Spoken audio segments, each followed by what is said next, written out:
Warning! The Stone Age Gamer podcast includes a lot of bad language. Cover your motherfucking ears.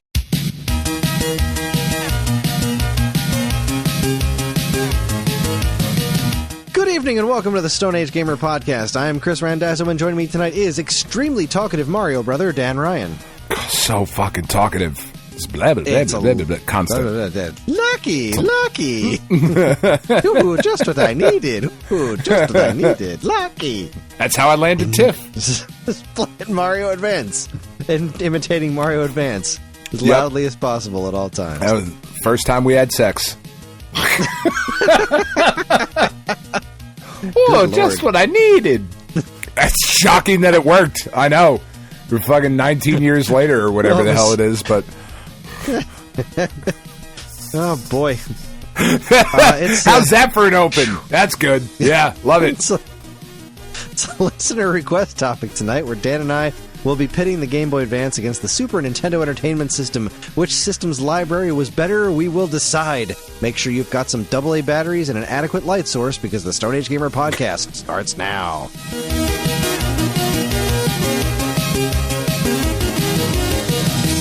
I had a Spider-Man light. Ooh, it was fun. I had the worm light. This is episode 510. It's the week of April 19th, 2024. And how you doing, buddy? How you doing? What's your week? Oh, I'm good, Kris. It was a long week, but like it was a really good week.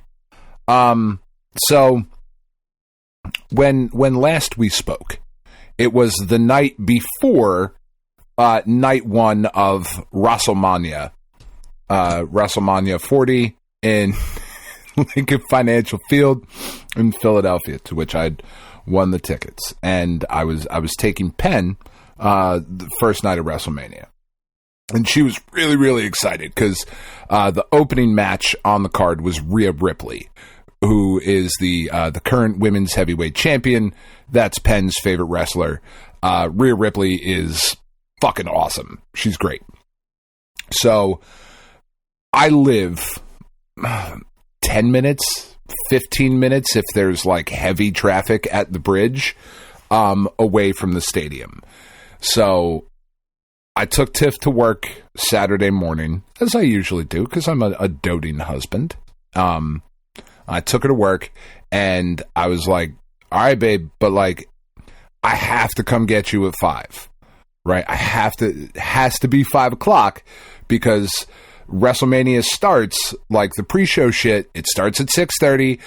We have free tickets, so they are nosebleed tickets. We have to get way up to the top of Lincoln Financial Field by 7 o'clock, so that when the first match happens, Penn can be in her seat to see Rhea Ripley. She was like, yeah, no problem.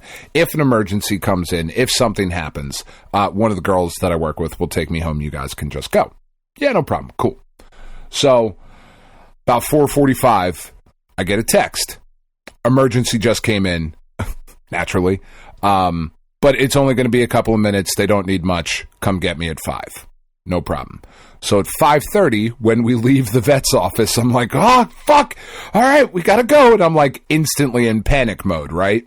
Because I know we're close to the start of the event now. There were the attendance on night one of WrestleMania was 75,200 and something. There was 75,000 people there.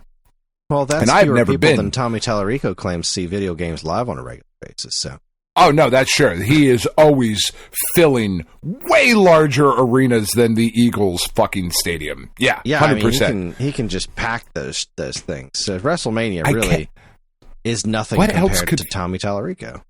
It's really not. It's really not. I mean, I'm sorry, that was out of nowhere. That was unnecessary. He's just the best. So anyway. So we're flying to get there, right? And we get in and we park, and it's like, all right, fuck, I don't know where I'm going in Lincoln Financial Field. It's not the most easily navigable stadium that I've ever been to.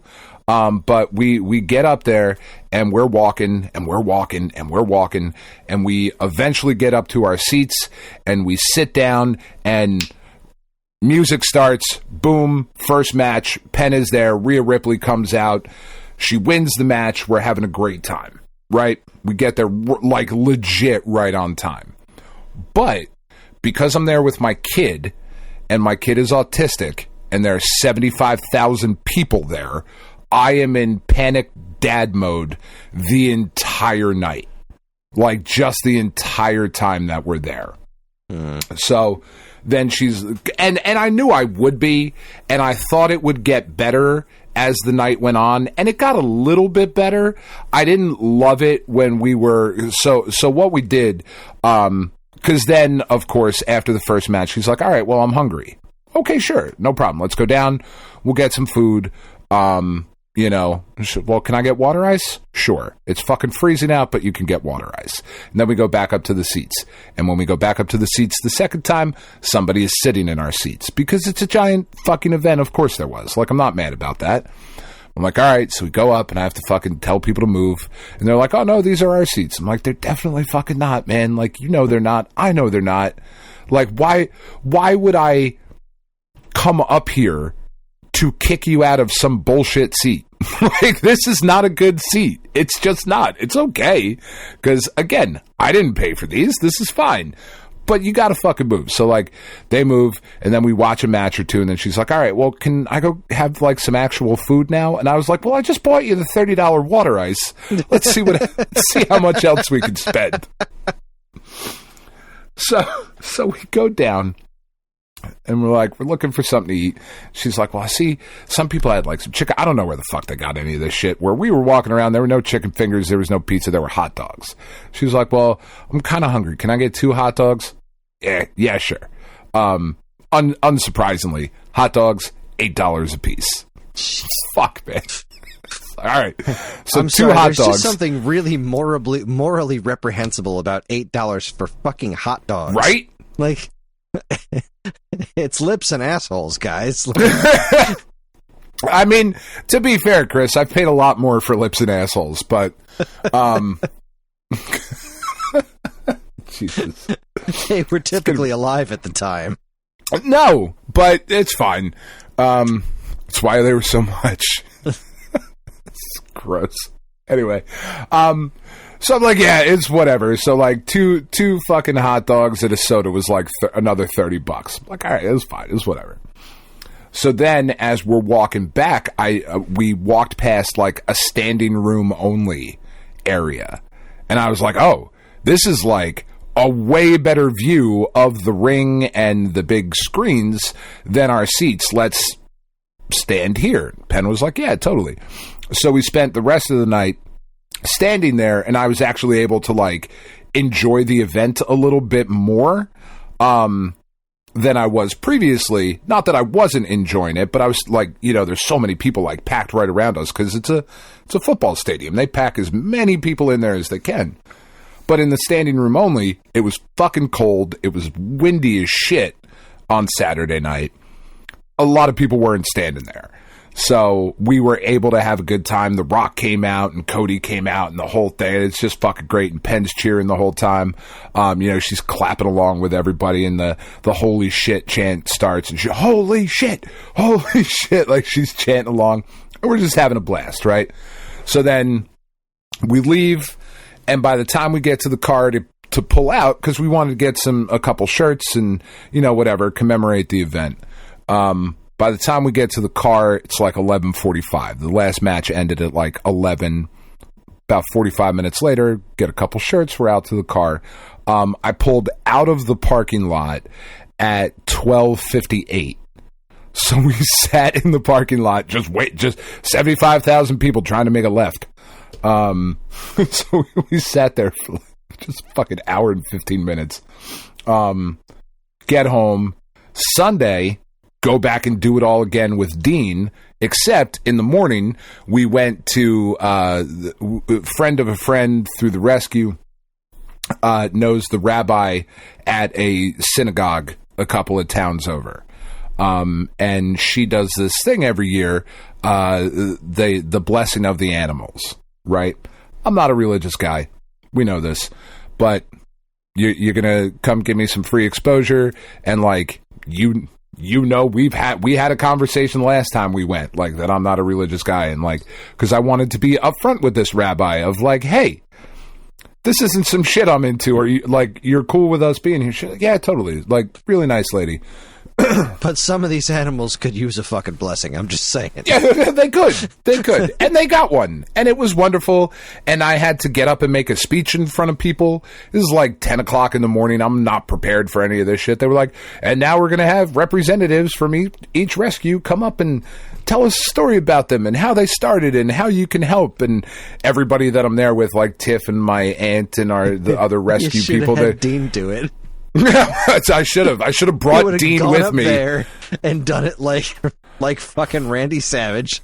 Oh yeah, brother. So Save It Home Rescue, yeah. Like, maybe I should have done it that way instead of just doing it like a normal human, which is the way that I chose to do it. Well, that's fucking boring. Yeah, no, it certainly was. But I get up and I give a little fucking speech, and we're there for a couple hours. And then I go home, and Dean comes to pick me up, and we go for night 2. And as we're driving, I'm like, all right, Dean, so here's the plan. The seats that we have are not good, but the standing area's very good. We are not even going to our seats. We are going to the standing area. And he was like, fuck it, I trust you, let's do it. So we got in, like, we raced right up, got to a good spot, and we had a great fucking view of WrestleMania on Sunday. And I was so much more relaxed, you know what I mean? Because I didn't have my kid with me, obviously. Right, you're not responsible for Dean. Yeah, no, I did. As we were leaving, though, Tiff was like, are you excited about going tonight? Like, you went last night. And I was like, yeah, I don't have to be responsible for Dean. And she goes, well, I mean, he's kind of little. You might want to hold his hands as you're walking through everybody. I was like, no, it's a fair point. I want to send him home in pieces. But no, it was a fucking blast. I got to hang out with Dean, which I never get to do. We watched a whole night of WrestleMania. Fucking Undertaker was there, and The Rock came back out that night, and it was fucking awesome. We had an absolute blast. And Dean didn't want to buy any merch, so as soon as the match was over, we ran out, got into the car, and I was home by like, I don't know, 11:45. It was great. We got lost in the city, because Dean's not good at following directions sometimes. I don't think. I'll tell him that. I don't know if he is. But they were fucking like, they were turning us off things, and I was like, I think we should make a left. And he put on his fucking GPS to my house, but instead he put it on back to the stadium, so the GPS is trying to turn us around in the circle. It's like, motherfucker. Then we ended up driving through Philadelphia for a little bit. It's not a place you want to be. So we did that. It was fucking great. I've done that now. I've gotten to go to WrestleMania for 2 nights. I took off the next day of work, sat around. Tiff got called into work, so we didn't get to go to the movies like we had planned. But that was fine. I sat around, played a bunch of the show on Monday, and then my job was closed on Wednesday for Eid. We have a lot of Muslims where I work, so we close for Eid. Which is cool and like progressive, and that's great. And also, I will take a free holiday. That is totally fine. So Tiff also had off on Wednesday, so we went and saw the new Ghostbusters movie, Frozen Empire. On Sunday. Dude, it's fucking great. So I've heard. It's great. Did you watch the last one, Afterlife? I did. Okay. Did you like that one? I did. You're going to like this one. Like, it's just really, it's really fucking good. Like, it's just a really, really solid fucking movie. And I always get so nervous because, like, Ghostbusters is Tiff's thing. Like, devastated when Egon died, right? Like, she's heartbroken. Harold Ramis. I was going to say not the Egon, actor, right? But when Harold Ramis, sorry, it made sense to me because that's how she talks about him. But I mean, she was just devastated. Ghostbusters is just her thing, hardcore. And we didn't watch Afterlife for a little while because what if it sucked like the reboot one? Because that reboot one, I like all of the girls that are involved in that, like a lot. I like Melissa McCarthy. You know, I think she's great. Kate McKinnon, I think is fucking fabulous. Chris Hemsworth is in that one. I think because we didn't even get to the part where he showed up. We shut it off because Tiff was so upset. She hated it so much. So like when Afterlife, fine with it. According to watching it with Tiff, like it just wasn't doing it. So, you know, we didn't watch Afterlife for so long because she was just really fucking nervous, and she loved it. She just absolutely loved it. So we went and saw this one in the theater, and it was fucking great. It was awesome.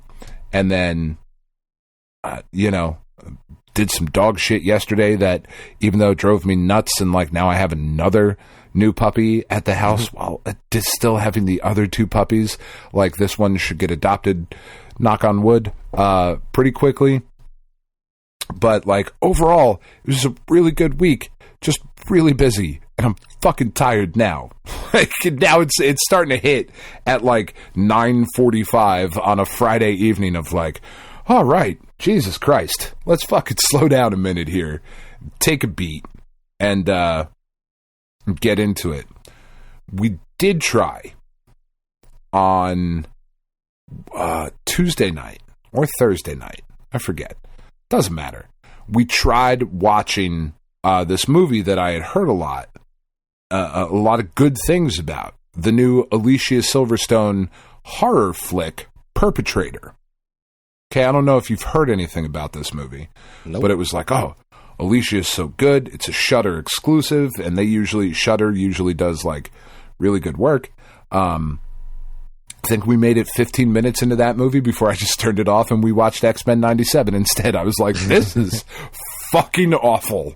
Oh my God, it's like I made it through Madam Web. Like I watched that start to finish. That should tell you how bad this fucking Perpetrator movie is. I don't know what the hell happened. Yeah, it was real fucking bad. But I am enjoying, and I think I bring this up to bring some joy to your life, sir. I am enjoying the shit out of X-Men 97. Hooray. We've watched the first 3 episodes. The next episode is the like 16-bit Jubilee one. And then I know there's some shit that is apparently coming down the pike. Episode 5 was this week, and I was not ready for it. That's what I've heard. I saw a headline that said if Marvel was going to have a red wedding, this was it. And I went, yeah? Okay. Cause, I mean, yeah, for X-Men children cartoon standard, that's right. That's spot the fuck on. That is a bold fucking claim. I have never, in all my years of watching television and movies, made more noise than the first time I saw the Red Wedding in Game of Thrones. That was really something. Just because I started watching Game of Thrones the season where fucking Oberon shows up. Where Pedro Pascal shows up, which I don't know if it's that season or not. I think it's the season after the Red Wedding, and I had avoided spoilers the entire time, but we were living in Texas, and I had gotten like the flu pretty bad, and I was in bed for 2 days, and for me that is just unheard of. Like, I cleaned the house when I had COVID. I'm not one of those, like, I'm sick, leave me alone, I'm laying in bed type of people. So I was in bed, though, for like 2 days, and I was like, all right, I'm watching Game of Thrones. I'm catching up.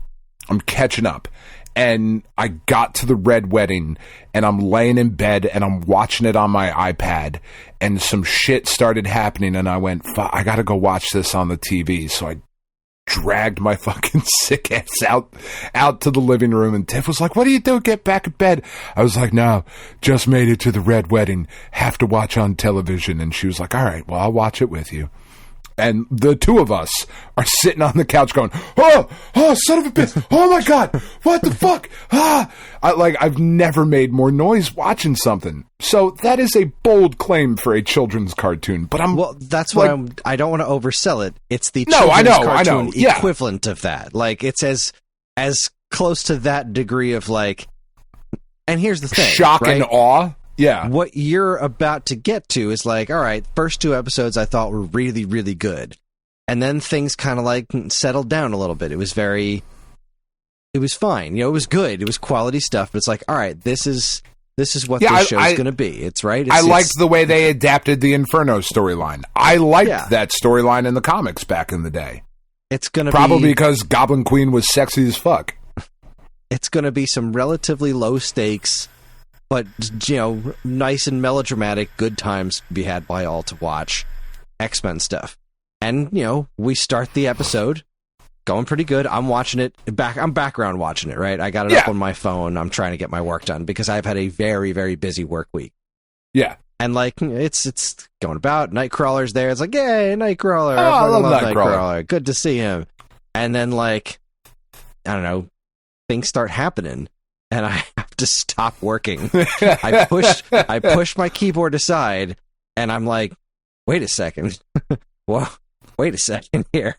And then by the end of the episode, I just couldn't fucking work anymore. Like, when the episode was done, I was just fucking destroyed. I was just absolutely fucking wrecked. It's like, that's what I've heard.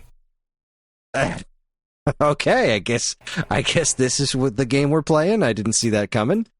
I probably should have. That sounds fucking wild to me. It's a fucking children's cartoon. Yeah. Well, I have some thoughts on what it is, because like I remember sitting in the theater in disbelief, just textbook agog, that Optimus Prime was dead. I was like, are you fucking serious right now? Like, whatever the 6-year-old equivalent of are you fucking serious is. Knowing me, it was, are you fucking serious right now? But I remember sitting there with my grandfather in the theater and him being like, are you all right? Because I was just, I never in a million years did I expect the color to fade on Optimus Prime's body and just the impact that would have on me. Like, I'm getting fucking emotional thinking about it now. Like, that was such a powerful fucking scene. So I am imagining that there is something to that effect here in this episode. I don't know that it will affect me the same way, because I certainly don't have the love for this show the way that I did for the characters, but I have been so pleasantly surprised with how much I have liked this continuation of a show I didn't like all that much originally, coupled with the fact that What If, the other Marvel animation property, has been fine. It's fine. Yeah, it's fine. It's fine. I think the art style in What If is ugly as shit. You know, like, I watch What If and then I watch Invincible and I'm like, oh, God, there it is. So much better. Oh, Jesus Invincible Christ, too. do that. I mean, Invincible didn't hit me nearly as hard as X-Men did, but Invincible's finale was... Yeah. It's kind of... Spoilers for anybody who hasn't seen that or read the comics yet, but man, that fucking last line that Nolan spits out. Like, I remember reading that in the comic the first time and being like, oh shit, things are about to take a fucking turn. See, now, I've never read the comics and neither has Karen, but as soon as he said that line, Karen's like, I don't think that's going to work out too well for you, pal. Man, That's the thing. That book, right? When Invincible used to ship monthly, it would say something across the top of probably the world's greatest superhero. Or probably the world's greatest superhero comic, or something to that effect. Mm-hmm. And he was 100% on, like spot on. When that book was shipping, it was consistently one of, if not the best books every single month. There is just not a bad fucking issue in the bunch. It is a brilliant, brilliant comic book series. And the show has done a really good job of adapting most of it into this kind of coherent narrative that they are telling. The parts that they've left out, I'm like, I'm a little bummed that they left out XYZ, but it's not detrimental to the overall story, right? There's some really good shit in that fucking comic book, though. It's so goddamn good. But, yeah, like, I watched that, and I'm like, oh my, the animation in this, please do that in What If, and I'll be super into it. Like, I would like that show so much better if it didn't look the way that it looked, but... It's fucking ugly. Like, it's hard to watch, honestly. It's an ugly-ass show. You know? Really, it's a show that Karen and I watch out of obligation. We are genuinely into everything MCU, but that show is just, it's something we watch out of obligation. Tiff and I, sometimes it hits, sometimes it's great. You get like the Happy Hogan Christmas episode. It's like, that was great. Fun. This is what I'm here for. This is what. But that I'm here was for. great give in me the spite of the animation, right? Right. Like, in spite of the animation, that was outstanding. But, like, the entire time we're watching What If, Tiff and I were like, well, I mean, we got all the way through Secret Invasion. What if Season 2 isn't going to be the thing that breaks us? Like, we made it through that shit. We're going to eventually get through this one. But... Yeah, see, like, I didn't hate Secret Invasion. Oh, boy, did I. God, did it just not live up to its name. No, it's just, it's just so bad. It's bad. But X-Men 97, though. X-Men 97 is great. And that one fucking knocked me on my ass.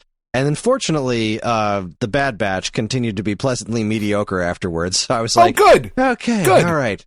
This was fine and tolerable, and it's almost over. And that was a nice little palate cleanser after, like, I couldn't fucking work afterwards. I had so much to do, but I was just like, man, I don't want to tell you what other, like, it was. I definitely had a similar experience in the movie theater once, and I don't want to tell you which one it was because I don't want to give anything away. Sure. It was like that. It was like I was feeling it for like days afterwards. Like, geez, that's awesome though. Hit, and I'm so curious where it's going from here too. Like, goodness gracious me, good stuff.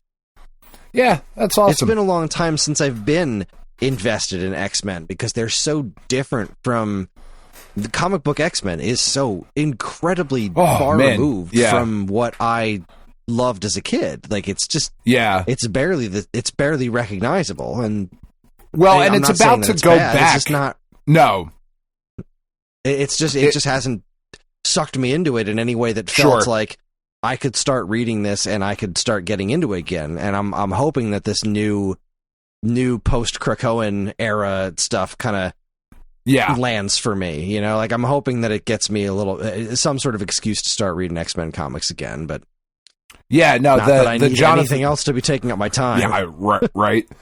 The Jonathan Hickman stuff is, man, like, if you're not reading comic books frequently and you're looking for a good writer to follow, like, Jonathan Hickman is that guy. He is a very good writer, but you've got to read all of it. All right, hold on a second. I have a visitor. What's up, Ellie? Oh. You heard a really weird beep? What would you like me to do about a really weird beep, honey? Was it the clown in her closet that you don't tell her about? like, there's nothing in this house that's out to hurt you, right? Like, except that clown in the closet. Okay, I understand that a weird beep can be started, but there's not really anything I can do about a weird beep. Where did it come from? Is John asleep? Okay. Well, it probably came from his tablet then. Yeah, there's any number of electronics in the house that could have beeped, but there's nothing to be startled about, kiddo. There's nothing to be afraid of. Again, except that clown. The honking nose in the closet. That's out to get her, obviously. Obviously. It's like fucking Poltergeist.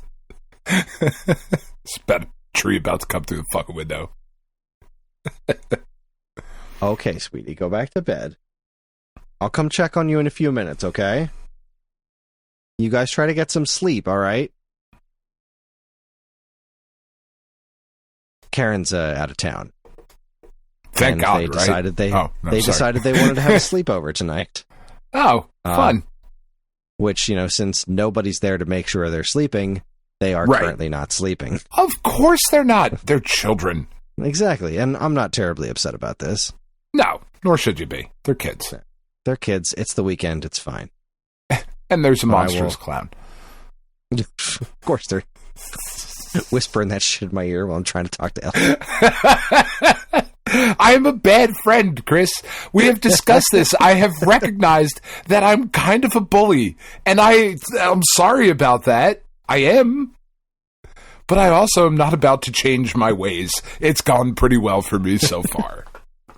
That's the way Dad did it. That's the way Dad did it. It certainly is how America does it. And it's worked out pretty fucking well. Yeah, anyway, Jonathan Hickman, really good writer, but you got to read like every fucking single stitch of what he writes. And the Krakoan X-Men has been like some heady fucking stuff, but yeah. Anyway, enough about the chlorophyll. All right, so yeah, well, X-Men 97 is great. Sorry, there's my daughter came down, Evan showed up, things just exploded, but we're back. We're back and better than ever. My gambler happened. It's all done. That's great. Made some cash. Let's see, how badly did the Phillies lose the game? Because I'm sure it's over by now. And the Phillies lost. Where's the score? 5-2. Okay, well, good times. Good job, guys. Yeah. Good team. Good stuff. Yeah. Go Team Venture. You know what made me happy was that last night the Flyers pulled out of their 8-game losing streak finally by whooping the Rangers. So that made me happy. That's fun. Fuck the Rangers. Fuck the Rangers. 8-game losing streak. I like the Rangers. Do I like the Rangers? No, I don't like the Rangers. Fuck the Rangers. I like the Devils. I forgot. I don't watch a lot of hockey. That's fine. So anyway, what about video games? Have you been playing any of those lately? I haven't. It's been a week on those, but we'll talk about you first. No, I spent I spent a lot of time playing the show this week because I decided that I really wanted to get better at hitting this year, and they kind of fucked up the hitting a little bit, like the way that I played it anyway, because there's always, and we talked about it last week, right? There's a bunch of different ways that you can control this game. And, they fucked with the pinpoint pitching, and they did that stuff, and that's been, fun but frustrating. And they fucked with the hitting a little bit. So I was like, all right, I gotta get better at the zone hitting, because I'm just not doing as well as I used to be with this shit. So I've really spent a lot of time this week, and like I've gotten a heck of a lot better with the hitting. I still swing at way too much shit that's outside because I'm just excited that I am tracking where the ball is going much more accurately. I'm like, oh, it's over there. And then I swing at it. I'm like, oh, fuck, that was like 3 feet off the plate. That's fucking something I should swing at. So like now I gotta cut back down on that shit. I did play through the demo for Stellar Blade, the PS5 vehicle. That's that the has game like with the mostly naked lady that everyone's talking about? Yeah. It's pretty good. I'm not gonna buy it for $70, but it's pretty good. You know, it's a fun third-person action game with like just anime bullshit. The video game is what this is, you know, just a ridiculous story, and every female character is just this idealized, sexy version, just absurdly sexy, and all of the monsters are fucking gross, and that's fun. You know, like, that's fine. It's cool. I'll wait for it to go on sale. I wasn't, like, blown away by the game, but I didn't think I was going to be. You know, it's a third-person action game that is made by, like, a first-time studio. Like, they're doing good work, you know. Controls could be tightened up a little bit. It wasn't as fun to control as something like Bayonetta. You know, because Bayonetta has the, like, ridiculously sexy girl, gross monsters thing in spades, but it's also super fucking fun to control. You know, it's easy to pull off ridiculous shit, but much in the same way that, like, Devil May Cry is. You know, of like, I'm just mashing on buttons now, I don't even fucking care, and it's doing ridiculously cool shit. Stellar Blade's a little bit different. I think is, like, you level up the character, though. You'll get access to like more and more crazy shit, which is fine. Then I also played, I talked about a couple weeks ago, one of the demos that I downloaded off of Steam just didn't work anymore because apparently I didn't play the demo in enough time, and now it's just not a demo anymore for the fretless one. But I also downloaded this other RPG called My Familiar. And it's got the like active time battle button pressing thing that like Sea of Stars has. And it's really fucking wild. Like the game starts off and you're talking shit about being in Texas. And I was like, all right, I'm already in. Sweet. Texas sucks. No offense to our listeners in Texas. You know who you are. I love you. But like, you know, we're making fun of like being in Texas and shit, and like that's fine. And like it starts off with this kid going to DJ a party, and it's all like early 80s, or not early 80s, but like mid 80s, late 80s kind of stuff, because he gets to this house where he's going to DJ a party, and spoilers, he's not actually DJing the party. The people lured him there to pay off his brother's drug or gambling debts. No. But they're like, and you've got him on these like new thing, like CDs, you know? So it's like when the CDs are first, that's kind of the time period. And the kid starts like fighting back, like, nah, give me back my shit, man. And they fucking push him out of a window and he dies. They push the main character, like a 13-year-old kid, out of like an 8-story building. And he fucking smashes on the ground, and like his soul or something goes down to this other world, and that's where you start like fighting, and your familiar thing, and it's pretty cool. I don't know. It's a little rough around the edges. Still, obviously, it's a demo for a Steam game, and those things come out just way early. So it could definitely use a little polish, but there's a pretty cool story in there, and there's a pretty cool battle system in there, and it takes place in an era that I am a fan of, so like it's something to keep an eye on. I thought it was pretty cool. And then Marvel Snap had a wonderful thing happen to it this week, where every Tuesday the new cards come out at 3:00 Eastern time. Why it's on a Tuesday?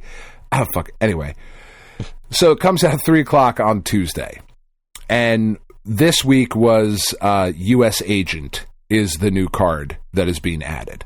Not really interested in U.S. Agent, the card, nor the character, to be honest. But I had 4 spotlight keys saved up, and I was like, all right, let me open one of them, because if I get U.S. Agent, fine. If I get one of the other 2 variants, that's fine too. I'm not really interested in the Red Guardian card that's coming next week, but whatever. I can afford to just throw one away this week. So I went to open it up, and usually the way it will work is that there will be the base card for whatever the new card is for the week, the 2 featured spotlight variants, and then a chance, and it's just represented by a question mark, at a random series 4 or 5 card.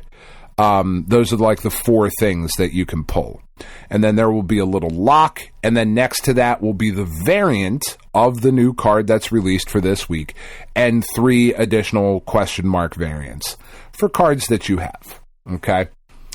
So when I went to open it up, I was like, oh, that's fucking weird. The shop or the collection thing is totally bugged out, because I'm seeing the variants, but I'm also seeing the variant of U.S. Agent, not the base card. That's kind of weird. Whatever. Let me go. I'm just going to pull one anyway. I don't care. I wasn't really paying that much attention to it. Pulled a variant. I was like, okay, that's fine. And then a couple hours later, they sent out a message and they were like, the collections are fucking bugged. Nobody used your keys. We're taking this shit offline. And it didn't come back until this morning, or either late last night or this morning. They finally put it back up. And what I find interesting about it is that there was a debate as it was going on social media about whether or not you should spend your keys, because clearly something is fucked up here. So if we spend our keys now, Second Dinner is going to give some sort of compensation, right? They have to. This shit is it's fucked up, obviously. And a bunch of people were like, I spent all my keys, whatever, we'll see what happens. So when they made the announcement as to the compensation, I don't know that this is the right choice, but I find it interesting. Any key that you spent while the shop was bugged was returned to you. So the one key that I spent was given back to me. If you didn't spend any keys, you don't get any additional keys. They are going to also send 500 gold to everybody who logged in while the store was bugged. So the thing about that is that people went and spent 5, 6, 7 keys, got the new card, got the variant, got all these other premium variants, and got all of their keys given back to them, while the people who waited get 500 gold. And people are like, huh, so I did the right thing by being like, this is fucked up, I'm going to give them a minute. And because I did the right thing, other people got all of this shit for free, and I get 500 gold. That doesn't feel great. And I kind of agree with him. It doesn't sound... I wish I would have spent my keys. I don't know what the answer is there, though. But you know what I mean? For the people who spent all their keys, you kind of have to give them back, right? You don't, but you kind of have to. I don't know. I don't ever want to run, a fucking scummy monetization scheme in a mobile game. That's not a thing I ever want to be responsible for, I think is what I learned this week. Yeah. Oh, and then the kids started playing through Inscription again. I came home from work today, and they're both on the couch, freaking out over Inscription. I was like, oh, yes, this game fucking rules. I love this game so much, I want a physical, but I'll never have it. So, yeah, that's where I'm at. Amusingly enough, speaking of physical things, I was doing a video about Mega Man stuff, and I was thinking to myself, I should really pick up that Mega Man, the physical Mega Man collection, because I'd like to have the 9 and 10 physically. And then I went and looked up. It's like, why didn't I buy that? That seems weird that I wouldn't have bought that. Oh, right, because it only has the first game on the cartridge. 9 and 10 aren't physically on the like they're just not available physically either. So yeah, balls. Anyways, so let's see. What have I been up to? Not much. I beat Princess Peach. This week was difficult because I got my my deadlines for both my Contra and Peach review. Just kind of like they were due today, so I was like, shit, I have to get this done today. I have to do a video this week and write. You know, on top of my regular job, I got these 2 reviews I got to write that are pretty in depth. Right. So it was a relatively intense week. I did get them both done, but I'm still feeling really uneasy because the Princess Peach one, I need to write more to it. I hit the word count, and I cut out a bunch of stuff to get to the word count. But this was like when I plugged it into the formatting, it's actually a little short. So could you give me another paragraph? I'm like, fuck, yes, I can. Yes, I can tonight because all the stuff I cut out, I then reworked the whole thing to fit better. So it's going to take me some time to figure out what to add back in and then how to make it natural without it fucking up the rest of it. And I'm here by myself. I was making dinner at the time, and then we had movie night, and then the kids needed to go to bed, and now I have the podcast. I'm like, I'll get it to you this weekend. But yeah, I was done. You know, I finished it, and now I'm like, now I'm not done with it anymore. And the video I was trying to make is doing an overview of the 7800 game drive, and my 7800 doesn't work right, so I couldn't properly get footage of me using it. For something wrong with the controller ports, they won't register 2-button controllers. So the game that I wanted to show off on it is the game that we include with the 7800 game drive, which is that makes sense. Ricky and Vicky, right? And that game requires a 2-button 7800 controller. And every time I would plug it in, it would just be like, "You're not using a 2-button controller." I'm like, "The fuck, I'm not. It's a Genesis 6-button. What's wrong with you?" I'm using a fucking 2x3 controller, you prick. So after like an hour of troubleshooting it, like I'm calling Andy at the store and be like, what possible reason couldn't this work? He's like, I have no idea. If you're using the Mega 7800 adapter, which is supposed to give you the access to in-game menus and stuff, like something's not working here. I got a new ROM for the game. And eventually I just took everything out and I was like, all right, I'm going to plug in this system through composite cables on my TV, right? Because this is the Atari 7800 that Dean's dad modded for me. It's AV modded. Yeah. And I'm going to plug in Double Dragon, and I'm going to plug in my original 7800 2-button controller and see if it works. And it didn't. And I tried Asteroids, which is another 2-button, and it functioned as a 1-button game. It was like, my 7800 is not reading 2-button games. That's the problem. So they're sending me another weird. 7800 to do the video. But like, so now we're putting off that video for a week because we're also doing a pretty big giveaway with it. And now I have to cough up another video for this coming week in no time. So I was like pressing to finish recording that today. I didn't get done editing it, but I did finish recording it today at least. So I think I have all the pieces to put together. But now after we do the show tomorrow morning, before I make breakfast for the kids, I have to get down here, I have to finish the video, and I have to add another paragraph to the Princess Peach review. And I'm just fucking stressed. It was a really stressful week. Yeah, that's a lot, man. Yeah, that's a lot. And when work all happens at the same time and things go wrong, like I put so much effort into this 7800 game drive video, like trying to figure out what the hell could possibly be wrong, because it never would have occurred to me that the controller ports weren't working properly, because like I could do other things with the Mega 7800 with the I still can't figure out what is the problem, because so the Mega 7800 is this adapter that Retro HQ made that pairs with the 7800 game drive that allows you to use Genesis controllers on a 7800, but it has specific button functionality for the game drive. So you can press a single button to load up save states or to go break into the in-game menus. Which is awesome. It's super awesome. So I can do that. I can break into the in-game menus, but the game itself isn't registering that I'm using a using that kind of controller. And I know it's not something wrong with the Mega 7800 because that works perfectly fine on my 2600 Plus.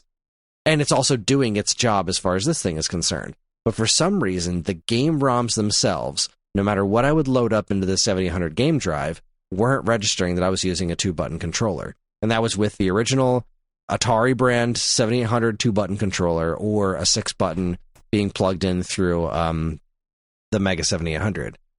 Okay. The only conclusion I could possibly have is that there's something wrong with my system because, like I said, I tested it completely devoid of game drive or any of that other stuff, just original hardware 1-to-1, and it still wasn't working as far as playing the games right. So, I don't know. The whole thing's weird, but the 700 game drive is Dean's dad cool. broke your system on purpose.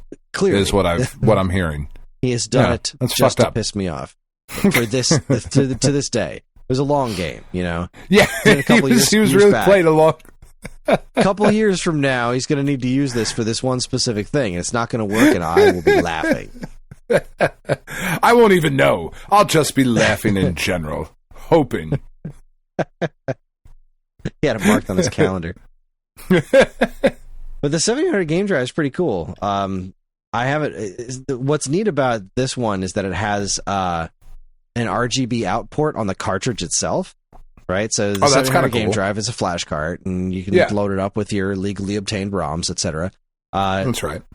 But you can plug it into your 7800 and then use the RGB out on the 7800 game drive itself.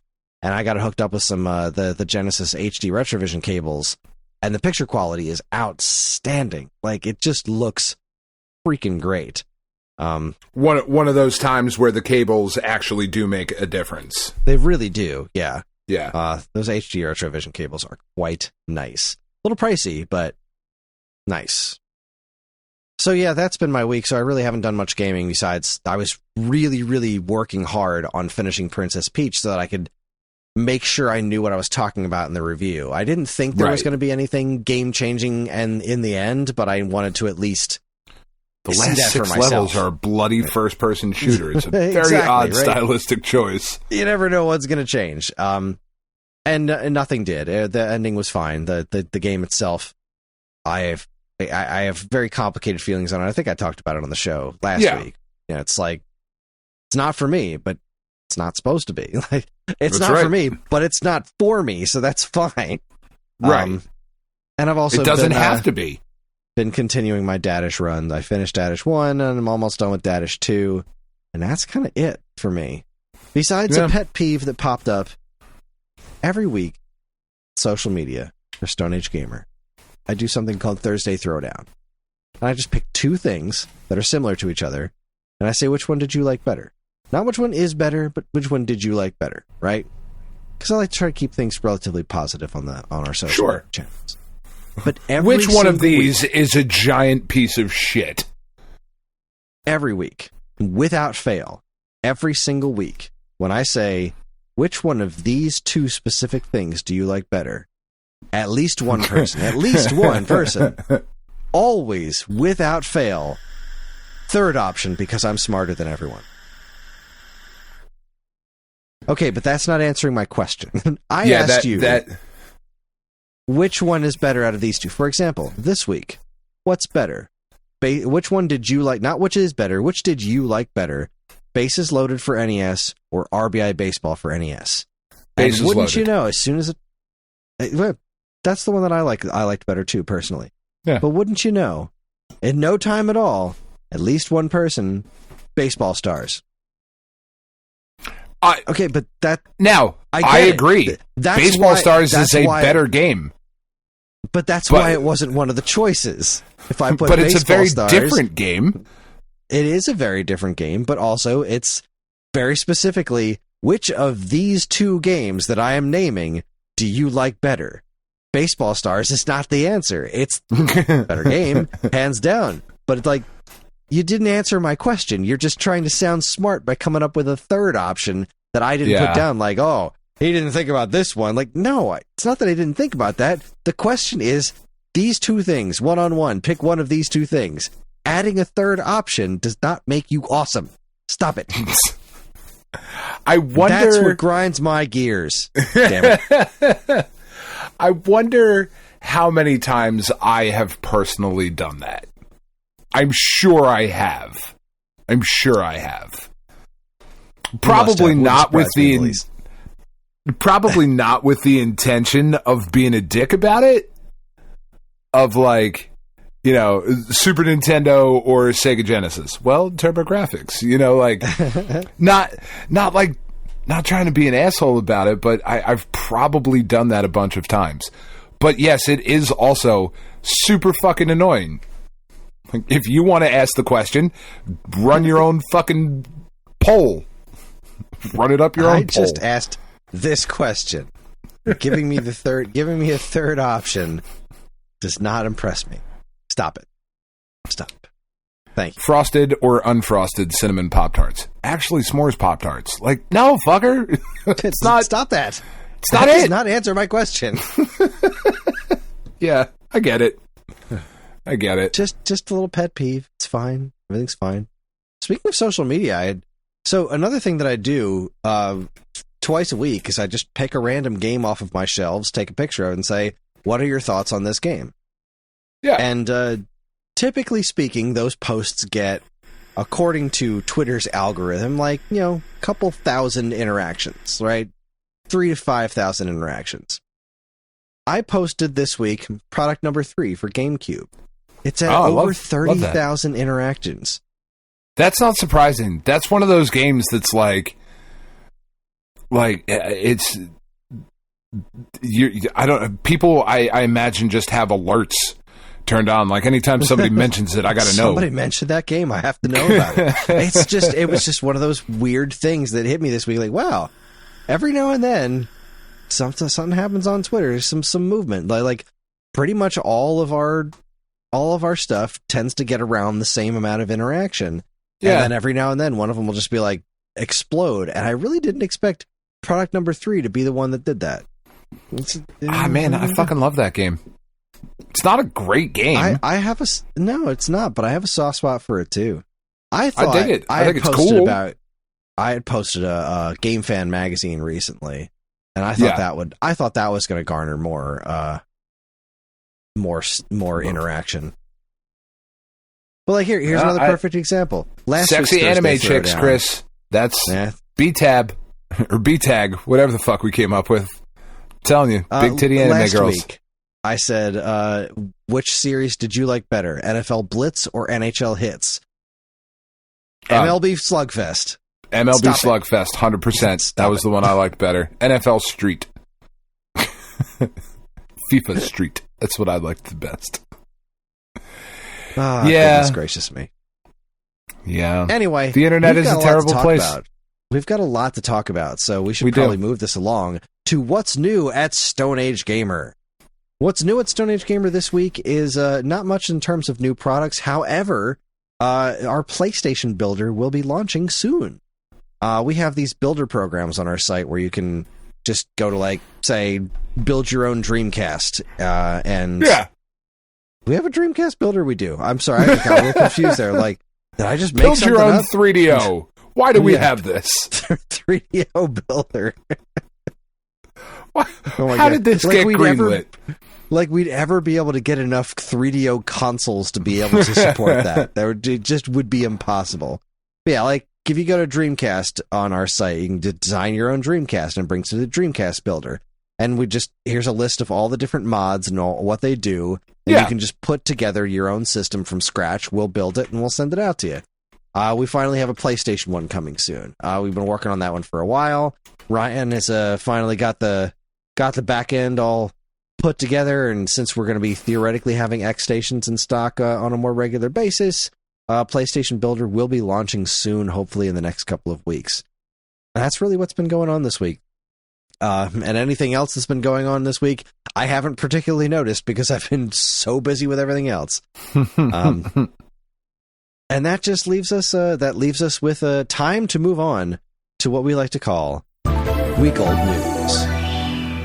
All the news that was new a week ago. That wasn't it.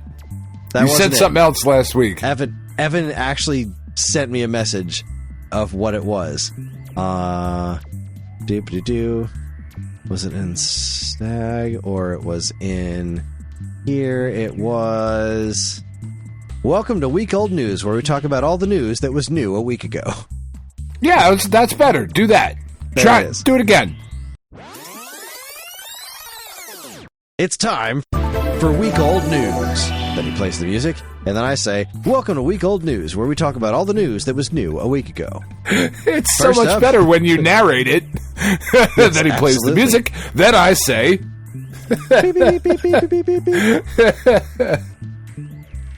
First up, we have an interesting story from Go Nintendo. Limited Run Games re-release of Shantae for Game Boy Color sold more than the original release.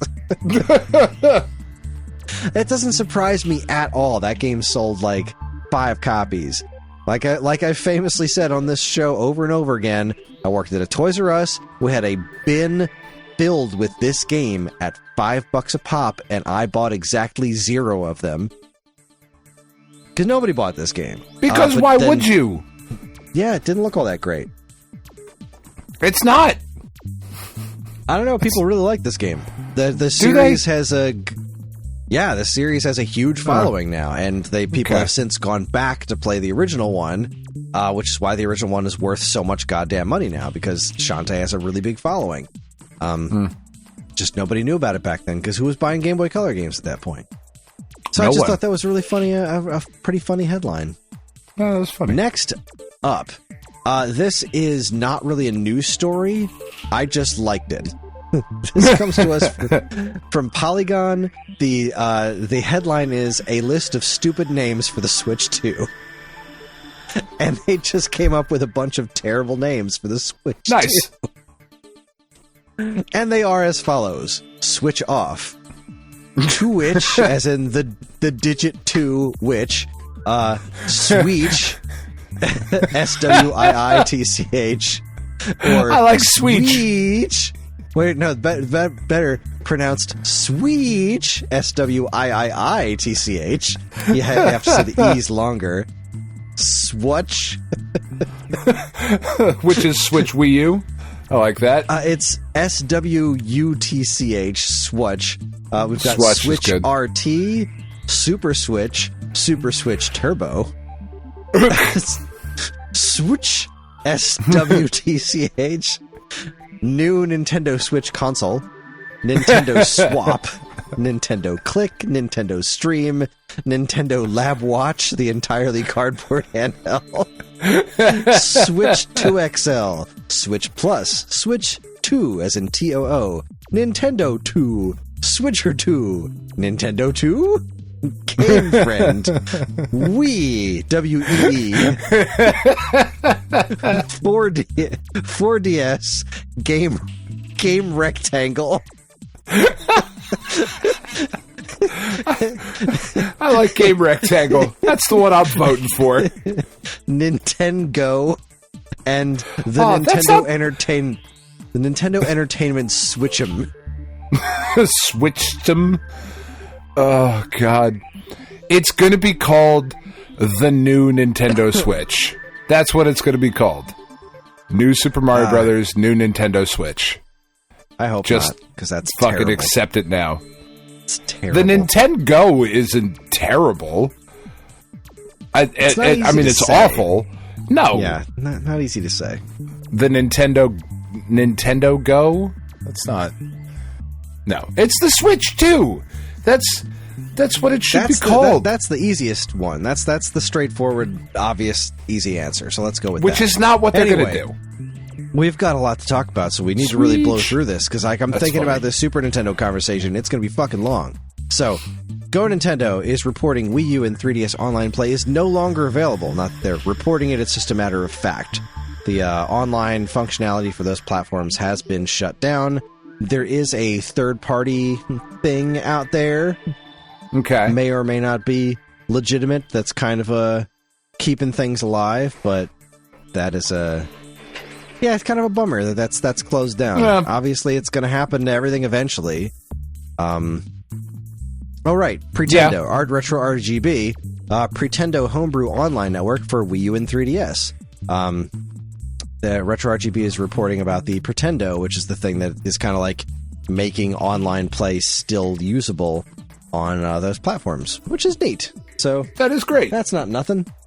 Way to go, the retro gaming community, for doing what Nintendo don't. MLB The Show 24 for Switch was finally updated to become a playable game, and that's nice.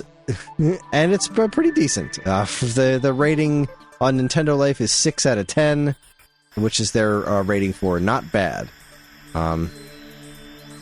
The cons are listed as horrendous issues at launch with 0 comms for a week or more. Looks rough for the most part. Long loading times in places. Online can be tough to find games. Stuttering during action cutscenes very noticeable. So that's a shame. Still not quite getting it down on the Switch, but I guess it's better than nothing. Yeah, I mean, yeah. Push Square reports $130 version of Star Wars Outlaws under fire as Ubisoft prices increase. I don't know what it is exactly, but I've got no interest in this game. And I think a big part of it is that it's a Ubisoft joint. And it's just like, standard edition is $70. Then there is the gold edition, which includes the season pass and 3-day early access with pre-order. And the Ultimate Edition for $130 goddamn dollars includes the game, season pass, Sabak Shark Bundle, Rogue Infiltrator Bundle, digital art book, and 3-day early access. I hate all of this. Every single shred of it. Like, I already have a hard time with Star Wars games for some goddamn reason. Most of them suck. That's not a very complicated reason. Most of them are terrible. There's just this feeling of, and it's a lot of modern AAA games in general. It's the vast majority of them. They just don't speak to my sensibilities. And there's something very specific about this game that's just like, I don't know, man. It's being set in an interesting place, but there's something about the writing, and I felt the same way about we talked about this with the Star Wars Jedi games. There's something about the writing of the way they do this, like, real snarky. They don't get the snark right. Like, the snark just seems so forced, and I don't know. I can't put my finger on it, but I don't like it, and I'm not super interested in this game either, which sucks because I'm a Star Wars whore, and I would like to be super excited about Star Wars games. But for some reason, they just don't do it for me. And this stupid pricing from stupid Ubisoft. Would you stop it with this 3-day early access nonsense? Pay us extra and buy it early. You can play it 3 days before everyone else. They wouldn't do it if people didn't pay it. Well, stop paying it, everybody. I agree with that part. Like, everybody needs to stop doing this shit. Stop pre-ordering games. Just fucking don't. Stop paying scalpers.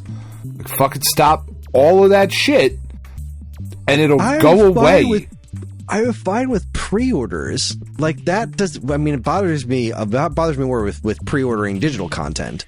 Like, to a certain extent, all right. So if you're going to pre-order a game digitally for the purpose of, well, I'm in front of my system now. If I buy it now, the day it's available, it will automatically be downloaded and ready for me to play. I understand. I suppose that's fine. I understand that convenience factor. But pre-ordering it for any other reason digitally doesn't make any goddamn sense, because it's not like they're going to run out. They're digital games. Yeah, it's fine. It's going to be right there. Goods makes sense because there's only so many physical games to go around. You want to make sure you get your thing, so you pre-order it. I understand that. That's fine. I'll do that from time to time. But pre-ordering it so that I can be allowed to play it a few days before everyone else, I don't like any of that. I don't like any of it. It's kind of annoying. Ubisoft can go jump in a lake. I have enjoyed the discourse around just how ugly the main character is, according to quite a few people on the interwebs. Yeah, that's a whole ass thing. To which I wonder, have they ever seen the early Alien or Aliens vehicles? Because this motherfucker looks like Ripley. She looks like Ripley. Like that. She's not fucking sexy. That's not her job. No, Dan. It's that she's not sexy enough. It's just. Oh my god. I don't understand, Chris. I don't understand. Really I think she's a fucking video game character, but they're designed to look hyper realistic. I think she looks fine. She looks like a person. She does. She looks like fucking Ripley. The internet. Oh, the internet. Speaking of the internet, Time Extension reports all is not well in the world of FPGA retro gaming. I am not going to pretend to understand this. I just wanted to mention it because it's a thing that seemed to take over a lot of the social media feeds that I have to monitor for my job this week. Yeah. I still don't really understand FPGA in general, but there's something called Mister that is an FPGA system, and there's another one that's supposedly coming out in the not-too-distant future called the Mars FPGA. And apparently the people involved in doing things for these various things are fighting with each other and blocking people and being harassed by various members of the community because, of course, you can't do anything without console wars. There's just people arguing like, well, Mister's better than Mars is ever going to be. Oh, Mars is going to be better than Mister. All you guys are done with Mister. And, of course, they're all arguing back and forth, and it's getting really toxic because, of course, it is. And it's like, holy cow, this is a device for basically emulating older games. Emulating... Yeah. I don't know if that's the right word, and I don't want anyone to jump down my throat for using the wrong word because maybe I think that's what it is. I think that's what it is, but either this is a device designed for you to play older games. They can both exist. You don't have to argue about which one's better. It's not like you get the one that you like better. That should be all there is to it. No, Chris, it's not good enough. You don't have to pick a team here. Well, and I was just going to say, like, there exists a thing for you to argue about. It's called fucking sports. Pick a fucking team. That's the whole point of it. The whole point of sports is to be like, our team is the best. Your team fucking sucks butt. Blah. You know, like, fucking pick a side. Watch sport. I don't care what sport. Watch fucking cricket. I don't give a shit what you're watching, but like, the competition, it's already there. It's there. There's a history. There's a whole fucking industry. There's merch. You can buy the merch to support the one that you like. So when you're out in public, you'd be like, I rep this shit. Like, stop it. Fucking stop it. Moving on, Push Square reports. I cannot believe this popped out of nowhere this week. Prince of Persia: Sands of Time remake reportedly completely redone. Still a ways off. Sure, why not? So, the word on the street is that the Prince of Persia: Sands of Time remake was given to a different developer and basically just started from scratch because it didn't look very good. No, it didn't. So we saw, like, there was one trailer. And everyone was just like, I don't know, guys, that doesn't look too good. Everybody was like, it just disappeared for a couple of years, and now we're still at least another couple of years off. This is some Metroid Prime 4 shit right here. So yeah, some Beyond Good and Evil 2 shit. Do your thing. Fucking Time Ubisoft. Extension reports 2 more Evercade carts are being retired, which is unfortunate, but you can't expect them to keep every cartridge in circulation forever. The 2 carts that are going out right now are the Codemasters Collection 1 and Technos Arcade 1, which is actually going out of print in June. So get them while you can, because then they'll be gone forever. Until they re-release them as special editions. See, there you go. I would really like to fuck with one of those. Like, I'd like to play around with an Evercade. Yeah. They're neat, yeah. I don't want to buy one, but I would like to have one. I would like them to send us one so we could be like, this is cool. I messed around with the Evercade. We sell those on our site in the games. And I did a video for both the Evercade Versus, which is the like home console one, and the newer EXP one, which is the new handheld. They're both really cool. Yeah, I'm very interested in the handheld one. I think it looks really cool. I don't think it's for you though, because probably not. The Evercade is very much about collecting the cartridges. You know, it's not a digital platform. So whatever games you get for it, you need to buy the cartridges for. And the cartridges are cool. They have a bunch of really cool games on them, but it's an enthusiast thing. So, but I'm back in. I'm back in on that shit. Jesus, right? That's right. Yeah, I'm back in. Said Jesus. So, I don't know. I think it looks cool. Yeah, it's pretty neat. Oh my God! All right, stop it.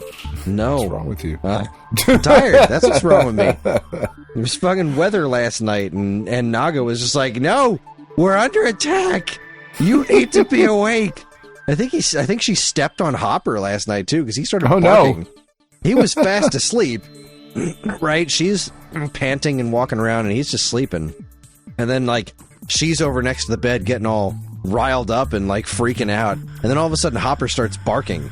And I'm like, you just stepped on him, because I don't know what else would have caused him to do that, because he wasn't bothered at all by the weather or whatever. She went over and kicked him in the balls. Get up, you fucker! Shit's going down! Alright, this next story was far away my favorite thing of the week. Vampire Survivors officially coming to PlayStation, and Contra DLC revealed. Yeah, that's outstanding. This is a 1-2 punch of fantastic news.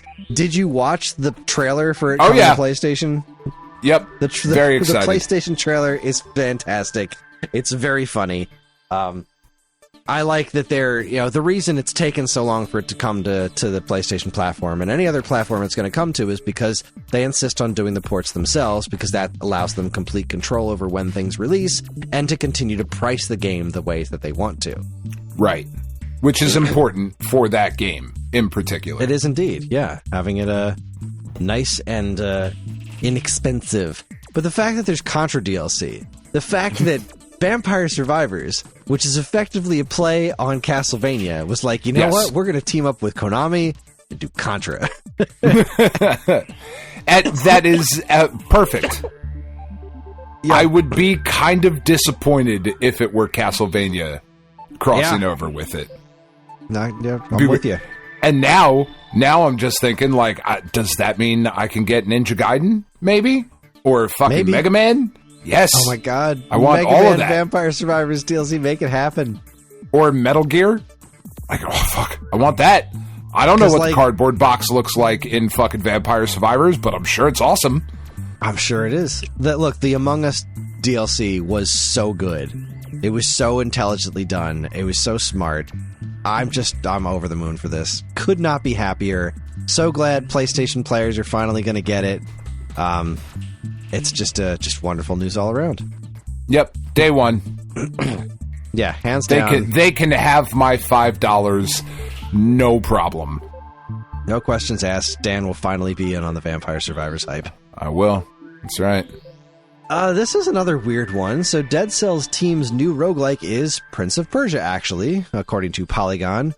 There was I think it's the Triple III festival thing. I don't know what it was called. Just a bunch of cool indie game stuff. That's actually where the Vampire Survivors news came from, too. But yeah, the Dead Cells crew is making a Prince of Persia game. That's cool. And it looks neat. I'm not going to play it because I didn't like Dead Cells, and it looks like I didn't like Dead Cells either. But it looks really I really neat. Wanted to. I really fucking wanted to. Yeah, I tried real hard. I could tell that it was a quality game. It's just not my thing. So yeah, it's cool. Good for Prince of Persia coughing up games really quickly now, which is weird. Yeah, that is weird. Whatever. Maybe we'll finally get the long-awaited sequel to the Jake Gyllenhaal picture. Very excited about it. You're holding your breath on that one. Go Nintendo reports Wrecking Crew 98, Amazing Hebereki, and Super R-Type now for Nintendo Switch Online. I love these weird shadow drops of like, all right, here's 3 games specifically for you. Amazing Hebereki is so neat. Super R-Type, like everyone's, why not R-Type 3? And I'm like, well, probably because this was easier in the first one, whatever. But Wrecking Crew 98 is what I'm all about. I've always wanted to try and learn how to play this game. And of course, it's not localized at all. So, like, I got to look up online what the menus actually say. Because I played around with it, and I looked up, there's a basic information on how it works in the instruction manual included in the NSO. It's really, really basic, but I finally kind of understood the core concept of the game. So I played around with it a little bit this afternoon while I was making lunch. Making pizza dough. And so that was neat. I'm super excited to put more time into it. And what else I didn't realize is that Wrecking Crew 98 also includes the original NES Wrecking Crew, but like being emulated on a Super Nintendo. So it sounds really weird.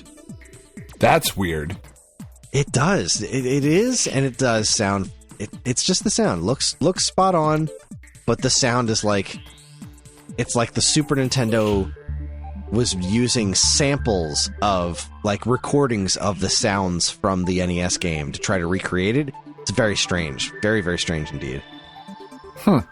Meanwhile, in Japan, they also got Super R-Type.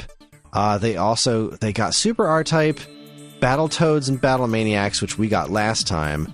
Marvelous Mohitatsu no Takarajima, which is some sort of RPG tied to someone who made something else. I know that's really, really informative. No, that was good.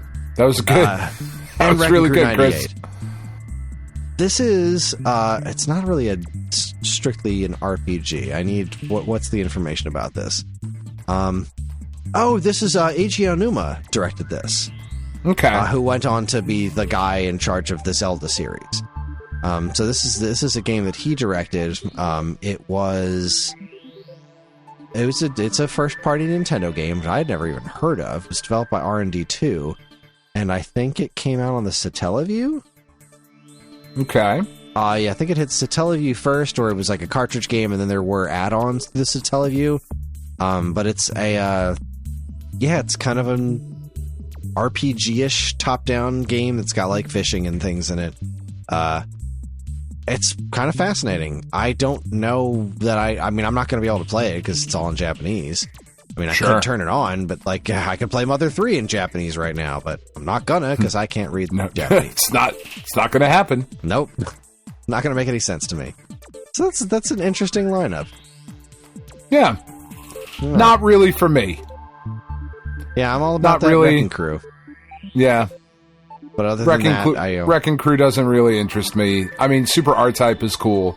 But I might fart around with that just because it has a rewind feature, so it'll be it'll be a breeze to play through it like once, and that would be nice because I haven't played that game in ages. A very long time, yeah. Go Nintendo reports top North American Splatoon 3 and Mario Kart 8 Deluxe players head to Japan for the World Championships. I really like that they keep doing these World Championships. I wish they would kind of jump back in for a Nintendo World Championships, right? Because I love those ones. The revival ones that they did in like 2019 and whatnot were great. I really want them to keep doing those. But regardless of whether or not they do those, the fact that the World Championships for Splatoon and Mario Kart continue to use they're just updating that original 1990s World Championships thing with the triangle in the background. So I just love that that's still part of it. I love that branding. Makes me happy. And last but not least, we have to end on a sad note. This one got brought to our attention via the Discord, but our fine friends over at Ship to Shore Phono Co., who made great video game soundtrack vinyls, are kaput. They are shutting down the shop, and that makes me very sad. Yeah, it really sucks. Yeah. Those are cool guys. We had them on the show before. Their remaining stock is being sold at Materia Store. There's some stuff still on here. It's less B-sides, the Mother 2 soundtrack, some Goemon, some Suikoden, some Mega Man Legends. Lots of good stuff. It's a shame to see them go. But who knows? It is. They'll come up with something else better in the future, I'm sure. Yeah, they were good people doing good work. You hate to see that kind of shit just like... When there's a bunch of shitty companies out there where, you know, I read shit all the time on Reddit or Twitter or whatever of people being like, these motherfuckers ship this bullshit and you know, and it sucks because you've got these awesome fucking like dudes that are out there doing good shit, and I get it. Like, I can't imagine it's a very lucrative business. You know? I don't know, man. There's a pretty big vinyl collectors market out there, and I feel like sure, but and they sell for pretty decent prices. Like, I feel like they might be they might have pretty decent margins, but I don't know what it takes to get all these licenses. So yeah, that's more what I'm saying than anything. Like, what the profit margin on these things is. I don't know. Like I said, I can't imagine it's huge. But what the fuck do I know? I don't know. Probably more than me. But anyways, that wraps up week old news, and that wraps up the top part of the show. When we come back, we are going to talk about compare the Super NES and Game Boy Advance libraries in a segment I'm calling our feature topic that I don't have a name for. If you're listening to the Stone Age Gamer podcast from geekade.com, stick around.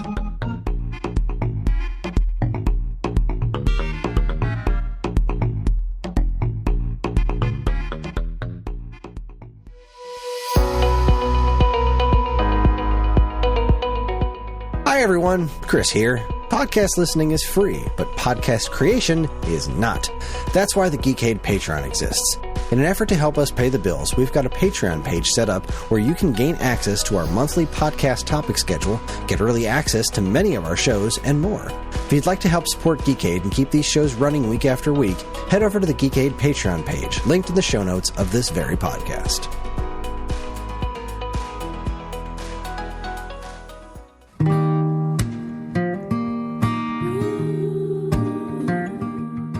We are Safe at Home, the leading dog rescue in the heart of New Jersey.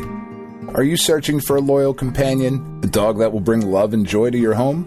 Look no further than Safe at Home. At Safe at Home, we believe in giving every dog a second chance. We rescue, rehabilitate, and find loving forever homes for dogs in need, right here in the Garden State. Our dogs are ready to make a lasting impact on your life. Each one has a unique story, a wagging tail, and an incredible capacity for love. When you adopt from Safe at Home, you're not just gaining a pet, you're becoming a part of our family. Our dedicated team ensures a seamless adoption process, providing ongoing support and guidance. With New Jersey's beautiful parks, beaches, and trails, you and your new furry friend will have endless opportunities for adventures and cherished memories. Safe at Home relies on the support of compassionate individuals like you.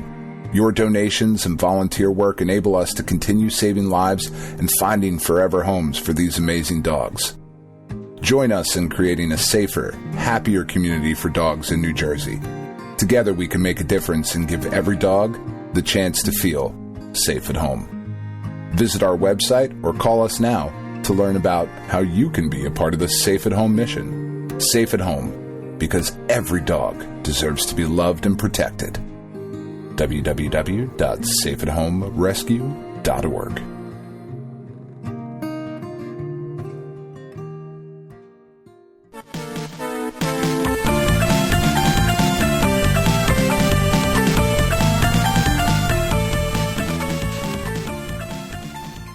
Okay, we are back, and we are going to be talking about Super NES versus Game Boy Advance.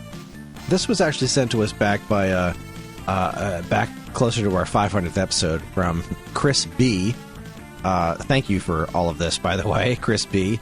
This is a great topic that we've been putting off for way too long because we wanted to make sure we were able to give this a proper conversation. He put in a lot of work, actually gave me a spreadsheet to work off of here, which is very interesting. really breaks things down quite a bit. So let's see. Chris B writes, after listening to SAG's 500th episode, I'm shocked to find out Kris did not have Nintendo Power back in the day. The Super Power Club cards were some of my favorite things about the magazine. I am issuing a challenge to Kris or Dan to complete some. I picked a few which would not take long to attempt if you want a suggestion on where to start. We should probably mess around with that sometime. In addition, here are some stats for the North American GBA versus SNES comparison I did. Pulling library totals from Fandom, the GBA has roughly 1,020 games released in North America, where the Super NES has about 725. The GBA had 35 games ported from Super Nintendo to individual carts in the United States, and had an additional 3 Super Famicom titles ported as well. I scored each system with good, great, or excellent for individual games I've played. From a bean counter standpoint, the tally for Super NES was excellent 29, great 40, good 64. For GBA, it came out to excellent 55, great 96, good 63. Note, GBA totals are slightly inflated due to the titles such as Pokemon or Battle Network, which often released essentially the same game with minor differences. You can view a more complete breakdown here. And he sent us a big spreadsheet. Personal opinions. While the Super NES wins on paper from a resolution and sound standpoint, I feel the GBA's more powerful CPU and portability close the gap quite a bit.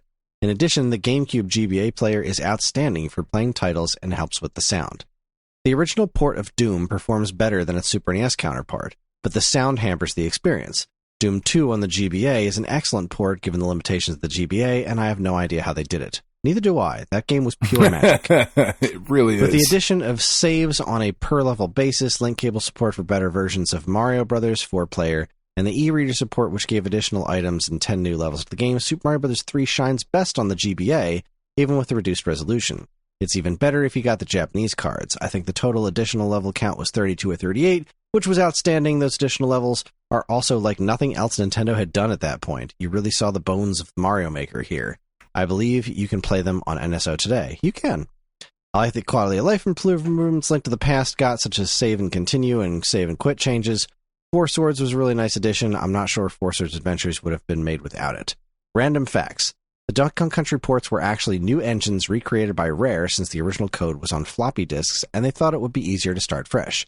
This is part of the reason why the first 2 DKC games seem weaker, whereas the third game is better. They also got David Wise to compose for the third port, which he was not the main composer on the original Donkey Kong Country 3 on Super NES. I did know that. We did a whole thing about that on Waveback at some point. So these are all interesting points. So what I would like to do is, he has his whole breakdown of like number of titles, how all the ratings, and there's a lot of comparison to go through here. And I think I'm going to try and simplify things a bit for the purposes of this podcast. We can't obviously spend time going through this whole thing on a game-by-game basis.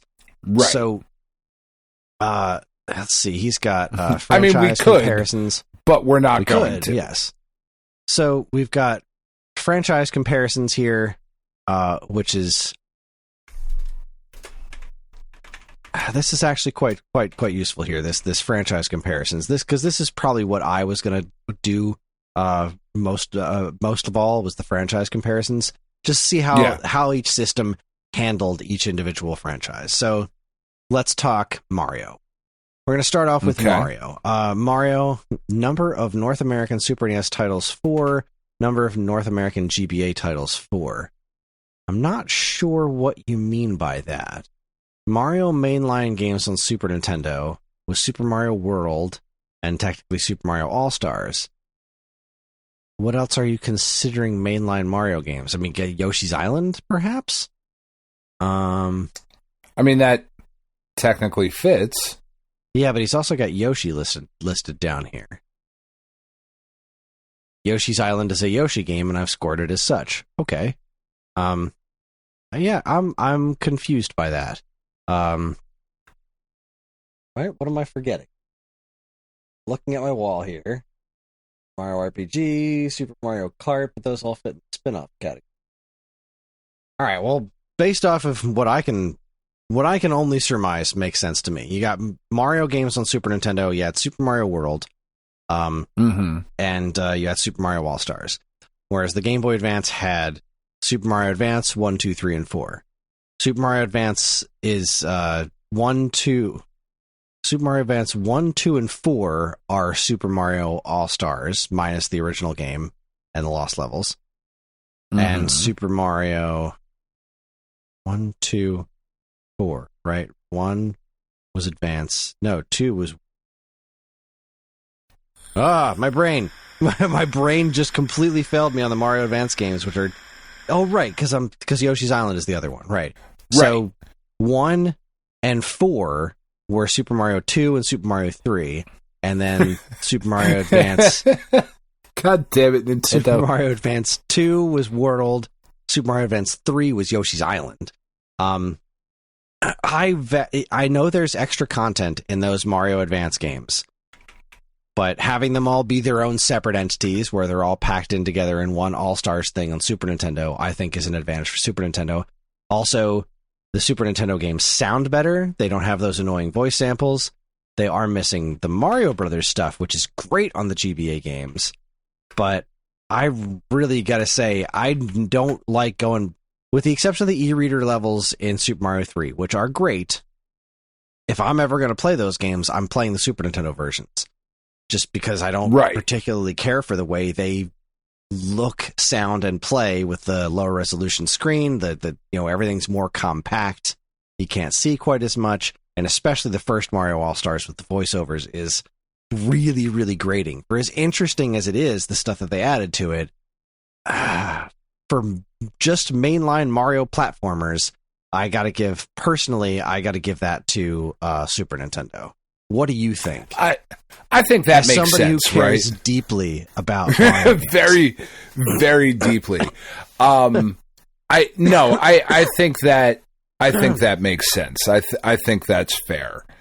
There is an argument for like some of the additional levels and like that sort of shit. And the main thing working against it is the fucking naming convention. I hated that shit when it was coming out. I was like, this is fucking dumb. I'm out. Fuck you. So Super Nintendo wins that. Now, on the other side of the spectrum, we have Mario spin-offs. So Mario spin-off games on Game Boy Advance, we had Mario and Luigi Superstar Saga, which would go up against Super Mario RPG. If I had to choose between the two of them, I would easily say Mario RPG wins that. Okay. No offense to Mario and Luigi, I've tried to get into that game a handful of times, and while every time I play it, I'm like, this is really cool, but I never stick with it. And Mario RPG is just one of my all-time favorites. I just think it's great. Right. Mario Kart, we pit in Super Mario Kart versus Mario Kart Super Circuit. I'd probably give the point to Super Circuit on that one. I would say so.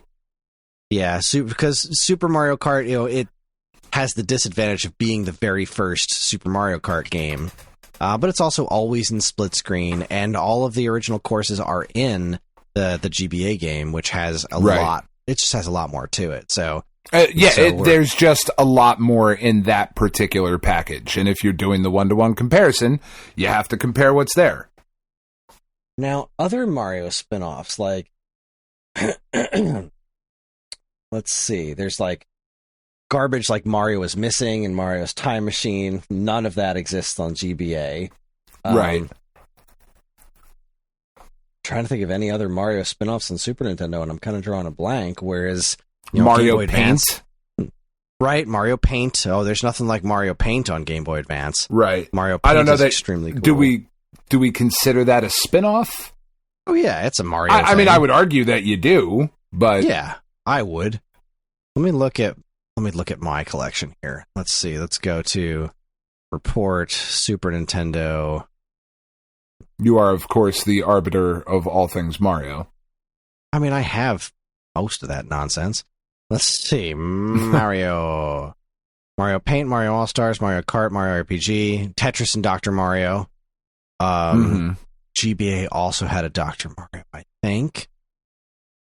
Yes, Puzzle League and Dr. Mario was a thing for DS, I think. GBA, not DS. Yes, Dr. Mario and Puzzle League. So there's a solid Dr. Mario on both platforms. If I'm remembering correctly, they're pretty interchangeable. They both do about the same number of good things as opposed to bad things. So I think the puzzle games are a wash on Mario spin-offs. Although you had, I guess that would fit in the Yoshi category if we're doing Yoshi's Cookie and Wario's Woods. Again, I guess Wario's Woods can be thrown into the Wario category. So Mario spin-offs, you've also got there was a Mario Party on GBA, there was a Mario Tennis and a Mario Golf.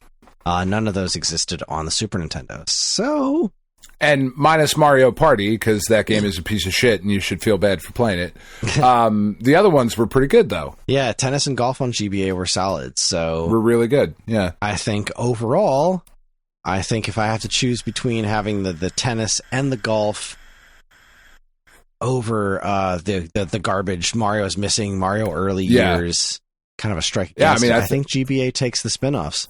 Yeah, I would argue that they do as well. GBA. Yeah. All right. Well, there we have it. Mario Mainline, I say, goes to Super Nintendo. Mario spin-offs goes to GBA. Next up, how about The Legend of Zelda? How about The Legend of Zelda?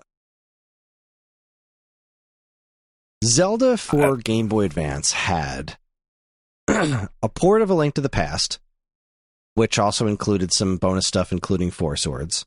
And it had... and it's a really good port. And it had Minish Cap.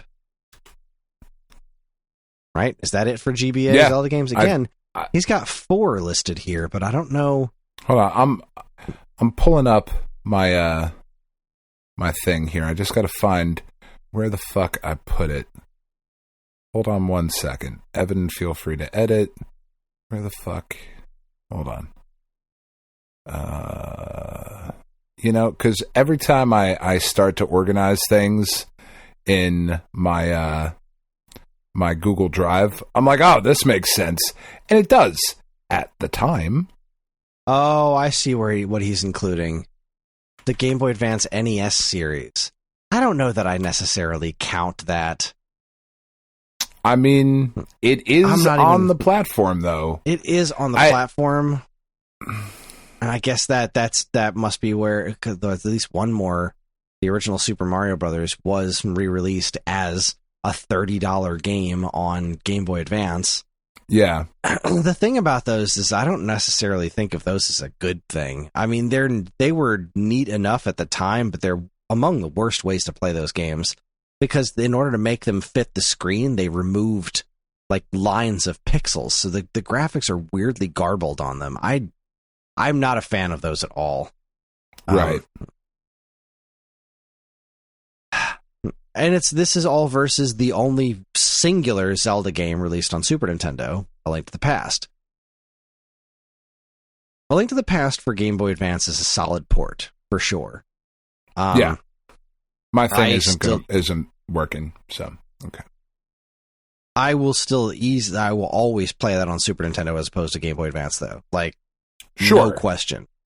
Four Swords is neat, but not super accessible on the Game Boy Advance. And then you have the Minish Cap, which is just a whole ass other thing. It's just a whole ass other thing. I would argue, though, like, again, if we're arguing the quality of the experience, right? The Game Boy Advance port is excellent. It's excellent. And as a part of the library, like, yeah, Minish Cap is a whole other thing. And you're right, Four Swords is cumbersome at best to make work. But when it works, it's fucking fun. It is. It's great. I think that goes to GBA. I think you're right. I mean, as much as I will vastly prefer playing Link to the Past on the Super Nintendo, just in sheer numbers, it's got a really, really, it is what I would consider a slightly lesser port, but then you also have Four Swords and Minish Cap, so I don't think there's any way to get around it. Zelda gets the points on GBA. This one's going to be hard for me personally. I know where you stand. I'm not sure. Yeah, I was going to say I disagree. I think this is super easy. Metroid is GBA. Super Metroid's incredible. Incredible. It is. Zero Mission's it's also incredible. Zero Mission and Fusion. Fusion's really good. No, Fusion's really good. Zero Mission is as good as Super Metroid, if not better.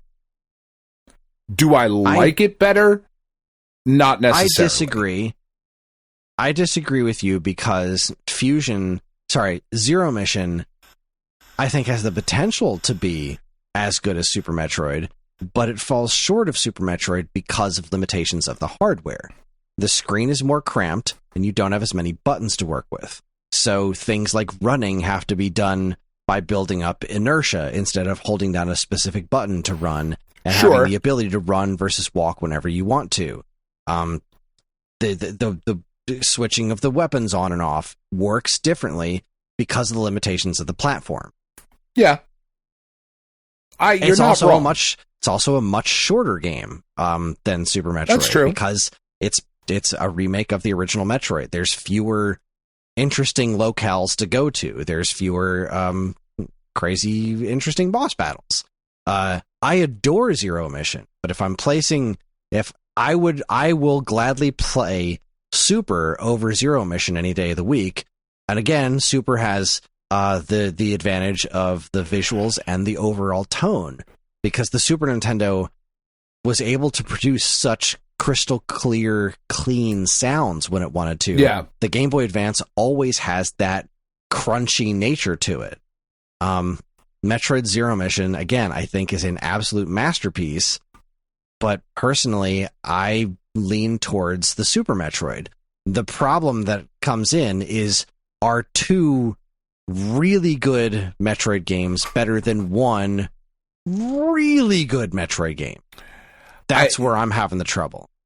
I think they are, mostly because, like I said, I don't know. Maybe Zero Mission, there are arguments to be made it's better. I know that there are certainly arguments online about that all the time, about which is better. Whatever. The distance between those two games is quite small. Right? We're not talking levels above. I don't think, anyway. Are you talking about Fusion and Zero Mission, or no? Zero Mission and Super Metroid. Yeah, I don't think we're talking miles apart, right? The distance is quite small between those two. And while Fusion is not as good as Zero Mission, it's a really good fucking game. It is. I love Fusion. It's a really good game. And just by the fact of there being two of them, and the Super Nintendo and the GBA games that we're arguing being super close, like I said, I think this one's pretty easy. I think it's GBA all the way. I fucking love Super Metroid. I would replay Super Metroid over playing both of those games. I honestly would. I personally think this has to be a tie. Okay. I just don't think I understand the math. Sure. But I also think the Super I understand the math. I'm teaching of it, but Father the math. I think Super Metroid is that much better of a game, personally. There's just so much more to it. And it has the advantage of being on the Super Nintendo, played on a TV. And I know that the Game Boy Player exists, but the Game Boy Player, unless you had one of those Hori pads, the Game Boy Player, you'd have to be playing those games with a freaking GameCube controller. And you want to talk about a bad controller for a Metroid game. for Metroid. That tiny-ass D-pad. Yeah. There is no comfortable way within the GBA's library to play those games that doesn't feel slightly cumbersome. Like, it doesn't feel like it's... If Zero Mission were on the Super Nintendo and not limited by the GBA, I think it might... I think it would definitely reach higher levels. But as it is now, neither of those games can reach the heights, because I think both those games are hindered by what the GBA was capable of in certain respects involving controls and sound. So that's why I really think it's a wash between those two. You're looking at they're three masterpieces no matter what, but they both kind of cancel each other out. So I'm fine going with a that. tie. Yeah, that makes sense. However, all right. So that's the big three taken care of. That's the big three. So we're 1-1-1 after the big three. I'm gonna. I guess I could move. He's got a lot more stuff listed here. I'm gonna stick with my list because it'll get us to bed today.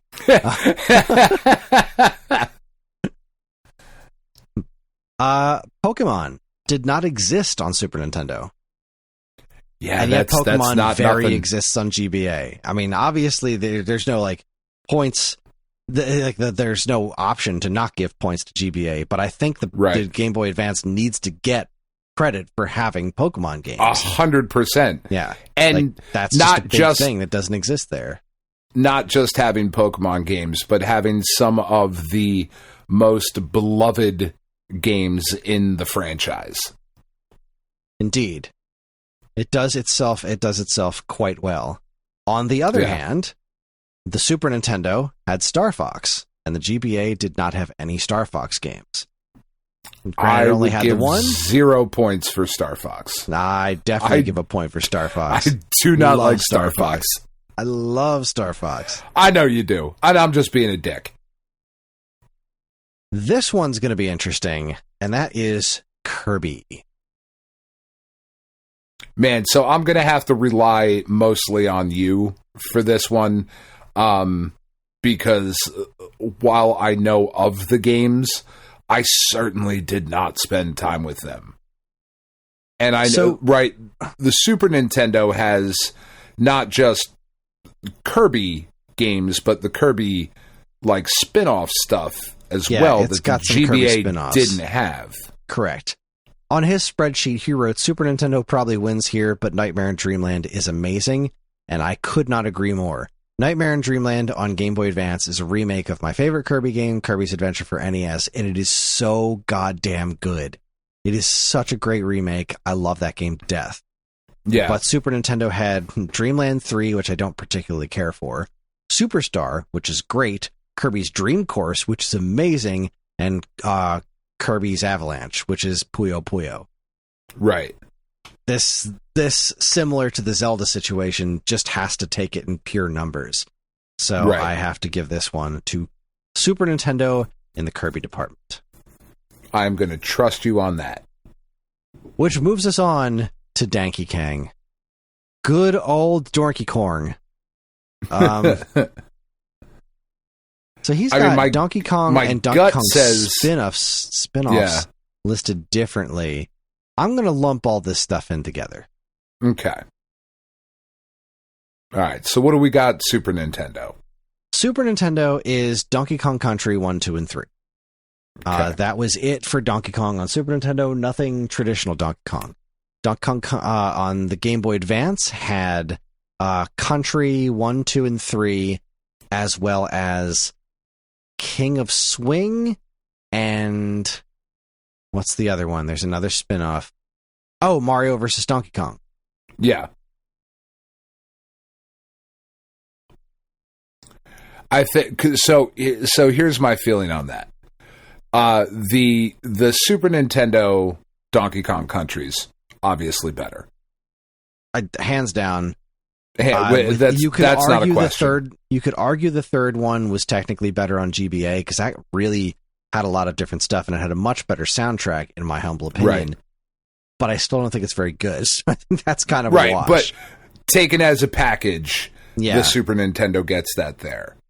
Mario versus Donkey Kong is the big swing vote here. Yeah, DK King of Swing doesn't do much to move the needle on GBA's favor. It's a neat idea, but I've never really gotten a lot out of that game.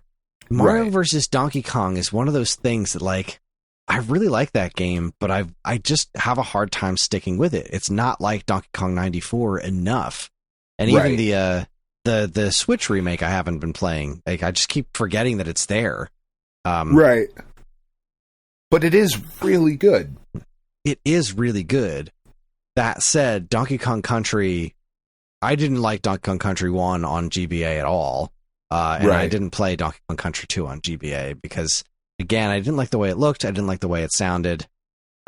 Whereas Country 1 in particular is just one of my favorite games ever. Yeah. This is a really hard one. I think Super Nintendo takes it, though. I do. And mostly because I also, like, is Mario versus Donkey Kong a Donkey Kong spinoff or a Mario spinoff? It's a Donkey Kong spinoff. Because it's based on the arcade Donkey Kong game. Yeah, it's not. I suppose that's fair. Yeah, it's... that's tough. I would be comfortable with a tie. My gut says Super Nintendo, though. Yeah. Because unlike Super Metroid and Zero Mission, we are talking about a significant gap between the Super Nintendo and the Game Boy Advance. Yeah. I think there it is quite a few levels above when you are comparing those games 1-to-1. It's just very, very different. Yeah, I agree. I mean, there was a long period of time where those people retroactively thought the Super Nintendo games were ugly because of the Game Boy Advance games. Right. And, like, they're not. There's this Super Nintendo Donkey Kong Country 1 and 2 in particular, just they look and sound great even today. Yeah, they do. All right, so I'm with you. Super Nintendo gets the point there. Next up, we have Mega Man.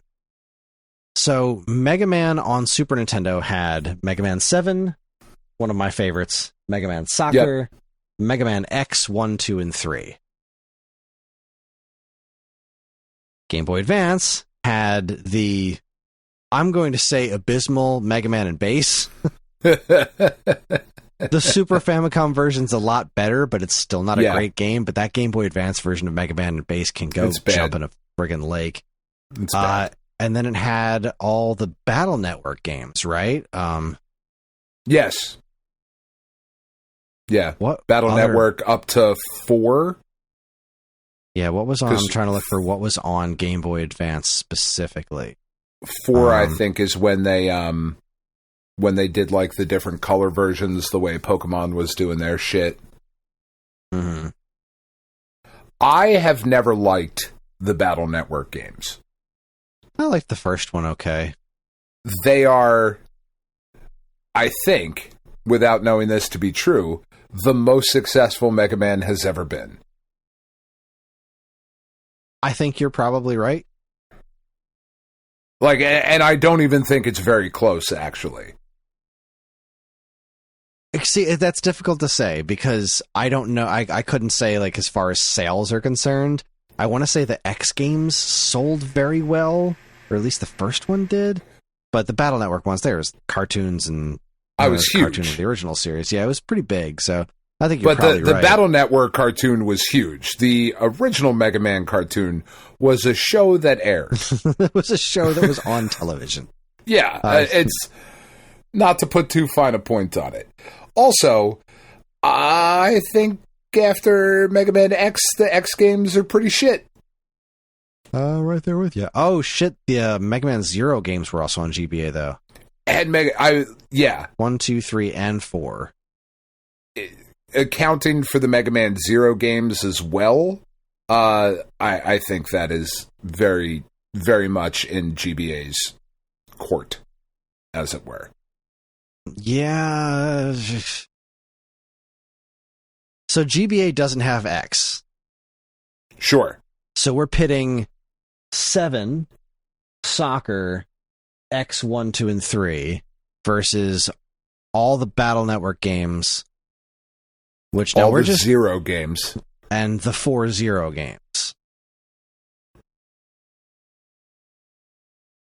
Yeah, I think that's GBA.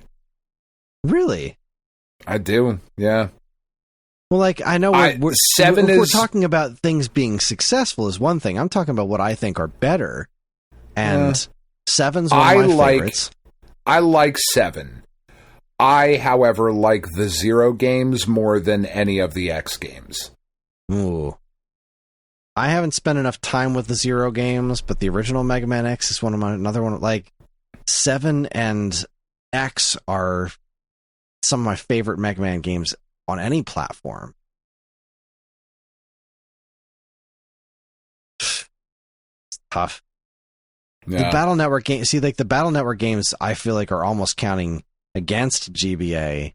Like, I liked the first one, but they just kept cranking them out. There's freaking 6 of these things on GBA. 6 Battle Networks and 4 Zeros. Like, that is a lot of Mega Man. It is. It is. I don't know. What did he think? What did he say about Mega Man? Jesus Christ. Yeah, X2 feels good at best. Did not like X3. I agree. 4 of these GBA are very similar to their counterparts, but the sheer volume is incredible. That is true. Yeah,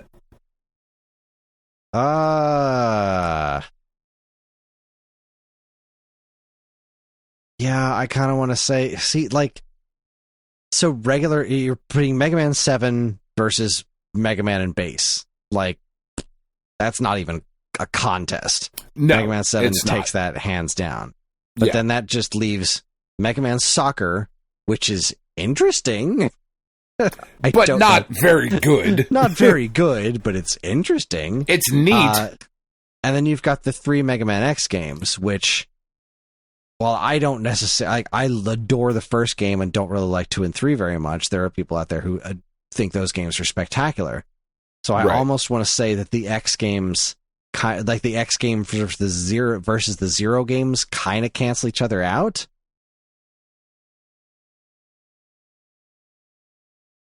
Yeah, I don't know. I don't know.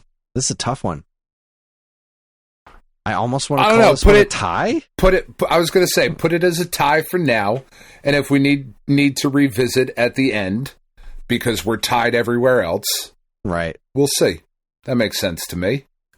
This next one is unfortunately very easy because, like, Super Castlevania 4 and Dracula X are fucking great, but come on. Yeah, come on. Stop it. The 3 GBA Castlevania games are just ridiculous, and that doesn't even include the NES one, which is, again, it's like the worst way to play it, but whatever. But still, those games are fucking all-time. Yeah. As he said, with Aria of Sorrow, GBA absolutely dominates here, and you're right, 100%. Yeah. This is one I didn't even consider was Tetris. I'm kind of surprised GBA didn't have more Tetris games. You're right. Tetris was great on Super Nintendo, and Tetris was just, I think, Tetris Worlds on Game Boy Advance. I didn't even think about that one, but I think Super Nintendo deserves a point for that because Super Nintendo had Tetris and Dr. Mario, Tetris Attack, and Tetris 2, and they were great. Yeah, I mean, I'm going to default to you on this one because if it's not the original Tetris, I just don't give a shit. So I just don't. Word. And both had a flavor of original Tetris. Tetris and Dr. Mario was original Tetris, and Tetris Worlds was original Tetris. But the Tetris and Dr. Mario one is based directly on the Game Boy Tetris, so there you go. Now the Game Boy Advance, though, had Sonic the Hedgehog games. Well, there you go. Which I know, that's a point. The Super Nintendo most certainly didn't, because Sonic was created to compete with the Super Nintendo in particular. But those Sonic Advance games are great, so that's a big old GBA point right there. Now let's talk Wario. Wario. Again, is this even a conversation? It's not. Wario's Woods, but this was before Wario kind of spun off to be his own real character very much. Yeah. Whereas, the Game Boy Advance has Wario Land 4, which is pretty great, and WarioWare, which is amazing. It's just not even a competition. Point. Yeah.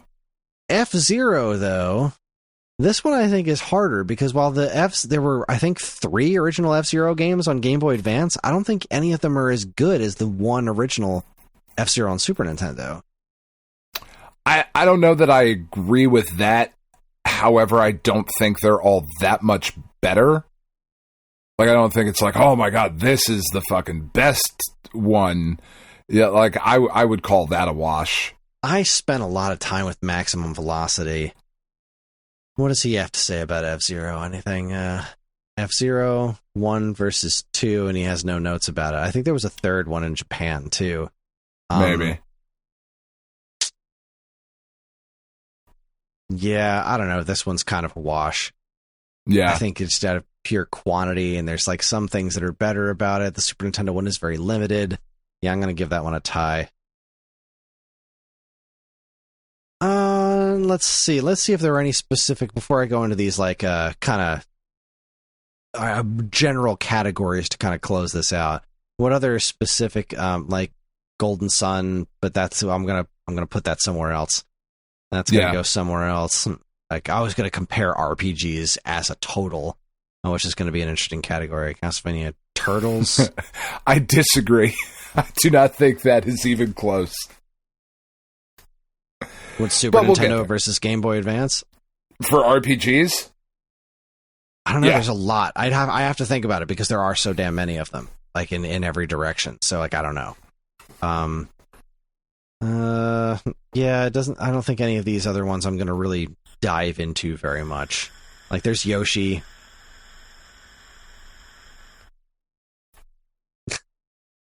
Yoshi's Island. There was Yoshi's Topsy Turvy. Like, if we're going to count Yoshi, it's a clear win for Super Nintendo, I think. Right. But again, I don't know. I guess we could. Because Yoshi's Island is one of my favorite games ever, and the port on Game Boy Advance was solid, but the Super Nintendo also had Yoshi's Cookie and Yoshi's Safari. Yoshi's Safari being a fucking light gun game, and Yoshi's Cookie being a pretty solid puzzler, whereas Yoshi Topsy Turvy was kind of shit, and the Yoshi's Island port on Game Boy Advance wasn't as good. So I'd have to give the nod to Super Nintendo if we're going to include Yoshi. Yeah, I would think so. There. Why not? We did Wario. May as well include Yoshi. Yeah, I would think so. All right. RPGs. RPGs are like the whole gamut, right? So like Secret of Mana to Chrono Trigger. Yeah. Like if it fits in that general vicinity. So let's see. So I'm with you on Chrono Trigger is probably the best on either system. Okay. Mm-hmm. However, the Game Boy Advance has not just Golden Sun, Golden Sun 2, but it has all of the Fire Emblem games, which have to count. Whether I like them or not, they have to count. As well as only 2 on Game Boy Advance. But yeah, well, sure, but it's got those. And then on top of that, you have the Final Fantasy Advance stuff. Right, you've got those, which pretty well cancel out the Super Nintendo flavored ones. Yeah, but you also had Tactics Advance on GBA, which is just gigantic. To counter that, the Super Nintendo had Earthbound, whereas the Game Boy Advance had Mother 3. We don't know which one's better. Super Nintendo had Super Nintendo had Breath of Fire. Super Nintendo had so Dragon did GBA. Quest. GBA had Breath of Fire. Yeah. Did it have all? Yep. Which ones? I think it did, didn't it? It had the first Maybe one. not. The first one definitely came out, but I don't know that the sequels did. I think there was 2 Breath of Fires on Super Nintendo. Super Nintendo had the Quintet trilogy, Soul Blazer, Illusion of Gaia, and Terranigma, which didn't come out in America. Super Nintendo had more Dragon Quest stuff. Granted, we're talking Super Famicom at this point, but I don't think Dragon Quest was really on. There was a port of Dragon Quest 3 and Dragon Warrior Monsters, but Dragon Quest in general was pretty underserved, whereas the Super Nintendo had Dragon Quest 5. There was another one too. I can't place it. There was Wizardry on Super Nintendo. There was some Dragon Slayer games. Just sheer quantity here. Secret of Sword Mana, of Mana is on Game Boy Advance. Sword of Mana is on Game Boy Advance, but Super Nintendo had Secret of Mana and Trials of Mana. Kingdom Hearts is on Game Boy Advance. Yeah, but the fucking Chain of Memories. Live Alive was a Super Nintendo game. Not here, though. Again, not here. Are we not including import stuff with this? I mean, I don't know enough about it, and neither do you. You know? Well, I mean, I guess I don't know it. Well, the Dragon Quest games I was considering as import games, because we didn't get those on Super Nintendo in North America. But just in the spirit of this discussion, if we're talking about games that we haven't played, then you have to go back and give the point to Mega Man for the GBA. Because then the Battle Network shit, like, wait, you know what I mean? I've played the Battle Network games. I didn't play through them because I didn't fucking like them. I don't think they're very good.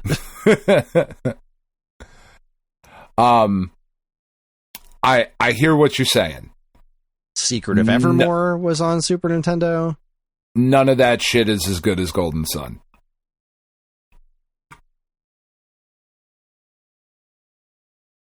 Like, I will fucking fight. I will fight people. Golden Sun, like I said, I will give you Chrono Trigger as the best between both systems. After that, though, I would go straight to Game Boy Advance with Golden Sun 2, Final Fantasy Tactics Advance. Those 3 games, I would argue, are better than anything else that is on the Super Nintendo. Not that the Super Nintendo doesn't have good shit.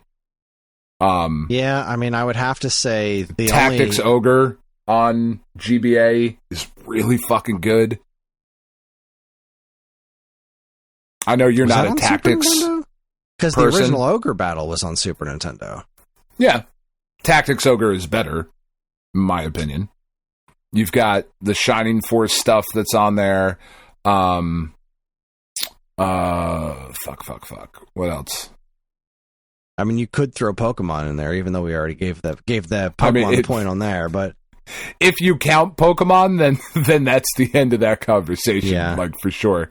And the Lunar Legend that's on GBA. Lunar Legend is fucking trash. Lunar Legend is a game where you lose hit points for walking. That game can fuck as itself. You should. That it game makes is you trash. Fucking tired. Lunar Legend is garbage. Have you walked ever?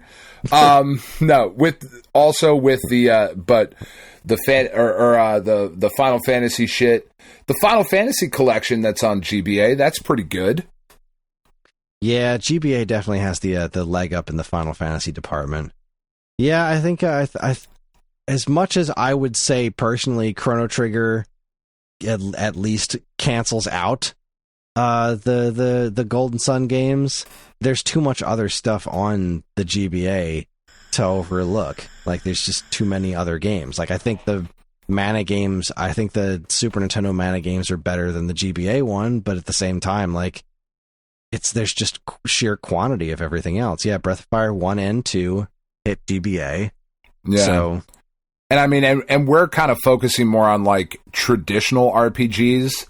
If you start looking, like, and I know, like, the Mana games and whatnot are like action RPGs, quote unquote. But if you start going, like, down that rabbit hole too, you've got something super duper unique that the Super Nintendo just simply couldn't do, and that's Boktai. That game's fucking awesome. Yeah. Like, it's impossible to play because it's a pain in the ass. But Boktai is fucking great. And then, honestly, one of my favorite RPGs on the system is Car Battler Joe. Have you ever played that? I know we've talked about it before. I don't remember if you played it. It's fucking awesome. Car Battler Joe is really good.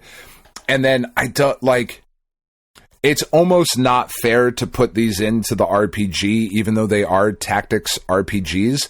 But as soon as you say Advance Wars, those are tactical RPG. You know what I mean? And if you start going down that road, then I don't even think it's a discussion at that point. Yeah. You know? All right, that's fair. Yeah. On the opposite side of the spectrum, sports games, I don't think that's even a contest. I think Super Nintendo has that hands down. Yeah, Super Nintendo has all the electronic arts stuff and Super Punch Out if you want. And Ken Griffey Baseball. So, yep. Fighting games. I mean, that's Super Nintendo. Just by the very nature of how fucking difficult it is to play on the GBA. It's fucking... I want to It's so hard. I have to give the Game Boy Advance credit for the impossibly good port Street Fighter Alpha 3. Sure. Right? You just have to give it credit for that. But there is no good Mortal Kombat on Game Boy Advance. No. There's stuff like Dragon Ball Z Supersonic Warriors, which is not good. There's King of Fighters EX, but Super Nintendo just has the controller for it. It has the it just the does. screen Yeah, it just does. Yeah, Super fighting games, Super NES, brawlers though. Brawlers is a little tougher because on one hand, Super Nintendo has a lot of them. Super Nintendo has fucking Turtles in Time. But the Game Boy Advance has the vastly superior Final Fight. Yeah. However, Super Nintendo has 3 Final Fights. So, yes, Final Fight 1 is much better than Final Fight on Super Nintendo and Final Fight Guy, which is very silly. But and Super Nintendo also has Final Fight 2 and 3, which aren't as good as Final Fight 1 on its own. But, I almost feel like that kind of almost works together as a wash. You have the outstanding Double Dragon Advance, but then you have Turtles in Time. You've got what's the River City on GBA? Is that EX? Was it? I can't remember. I have that game sealed. Yeah, I think it's EX. River City Ransom EX. That one's outstanding. Super Double Dragon on Super Nintendo. There I is didn't like that one as much. Yeah, it's all right. There is a really good Teenage Mutant Ninja Turtle beat 'em up on Game Boy Advance. However, Super Nintendo also has Knights of the Round and King of the Dragons. Oh yes, it does. Ninja Warriors, and Spider-Man and Venom, Maximum Carnage, and I think that's a Super Nintendo thing. Closer than I would have thought. But I think you're right. The other Capcom ones really put it over the top. The Knights of the Round and stuff. Knights of the Round is so fucking cool. It was a great game. All right, so if we were to weigh these categories, which, I mean, if we're just giving points for each category, Super Nintendo has 1, 2, 3, 4, 5, 6, 7, 8, 9. 9 points. Game Boy Advance has 1, 2, 3, 4, 5, 6, 7 points. And there were 2 ties.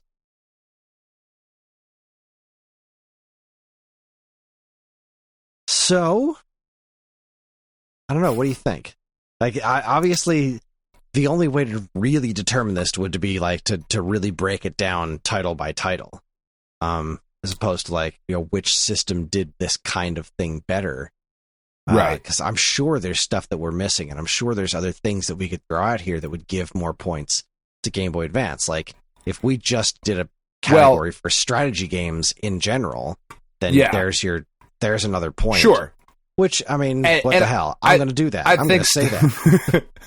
I think starting with the categories, now you start to get into the superfluous stuff, like you said. So how much weight does the Game & Watch gallery on Game Boy Advance carry? Right. It's pretty fucking cool. It is. But, like, is the Pokemon, like, Pokemon is a, straight up Game Boy Advance thing. But then you also got, we gave Star Fox a point for Super Nintendo. Right. I feel like that's, as much as I adore Star Fox, does that, I don't think that's necessarily fair that earns the same weight as Pokemon. So, right. But on the same token, I think you have to start looking at the games that you can only play on either system, right, to really start to break it down.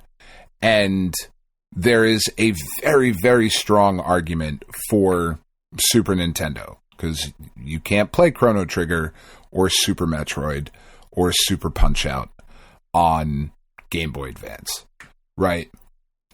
On Game Boy Advance, when I start to think about it, because I was coming into this, obviously, on the side of GBA. I think I've said that plenty of times on this show, that I believe Game Boy Advance to be I enjoy that system more.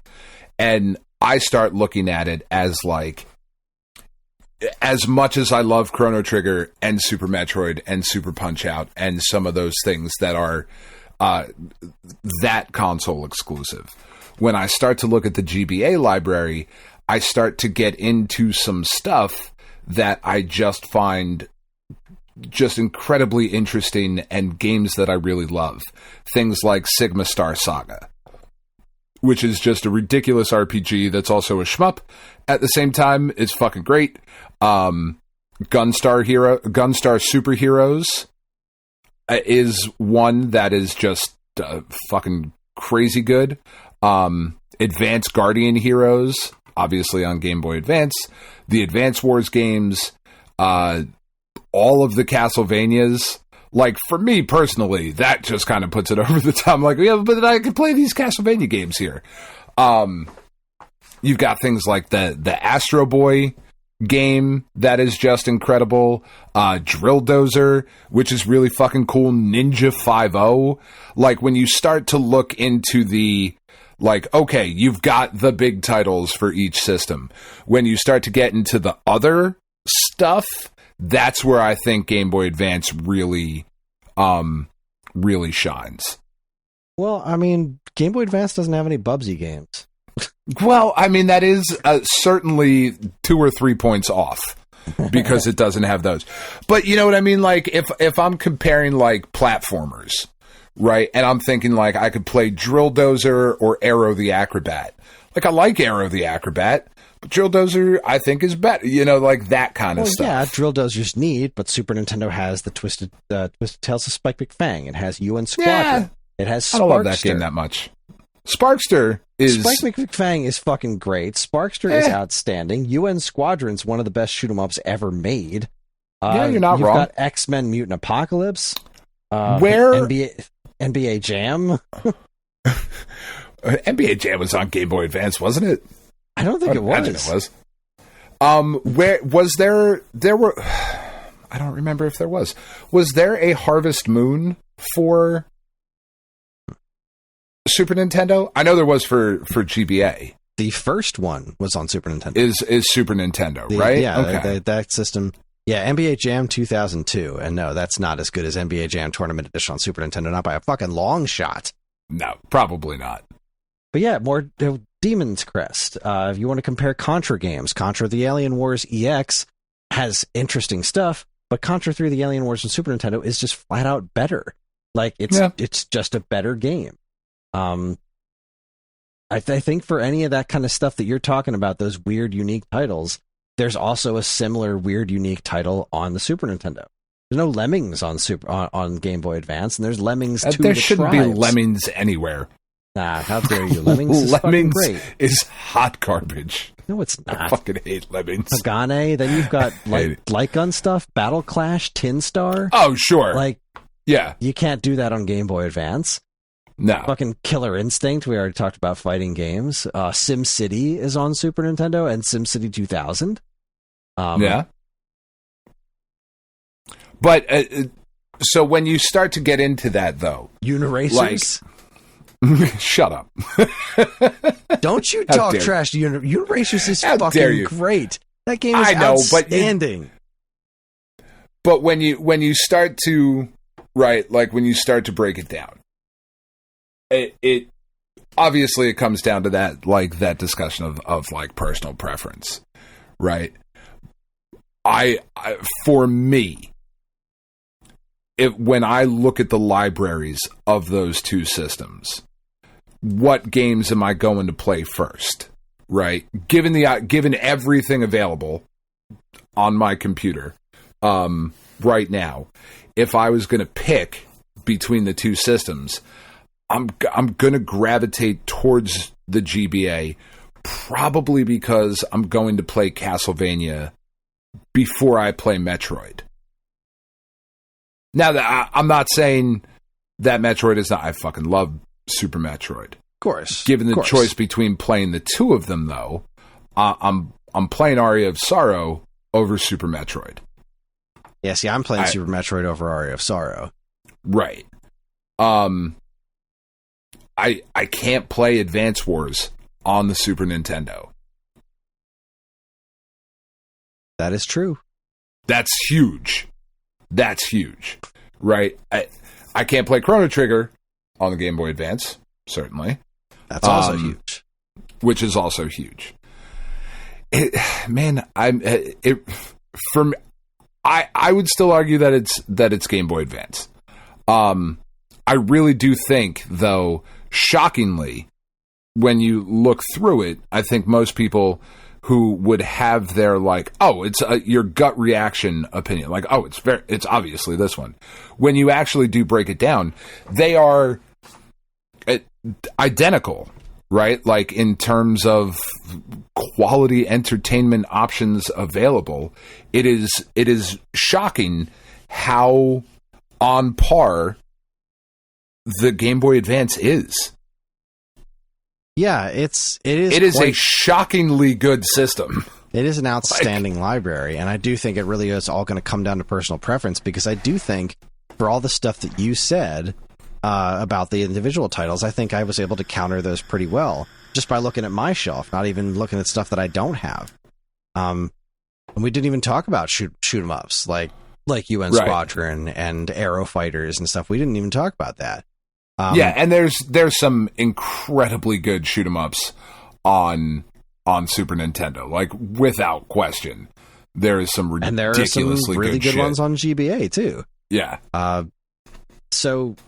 Yeah, honestly, I hate to say this, but whereas my gut reaction is Super Nintendo, because that plays more to my personal sensibilities, I do think that both these systems are a tie.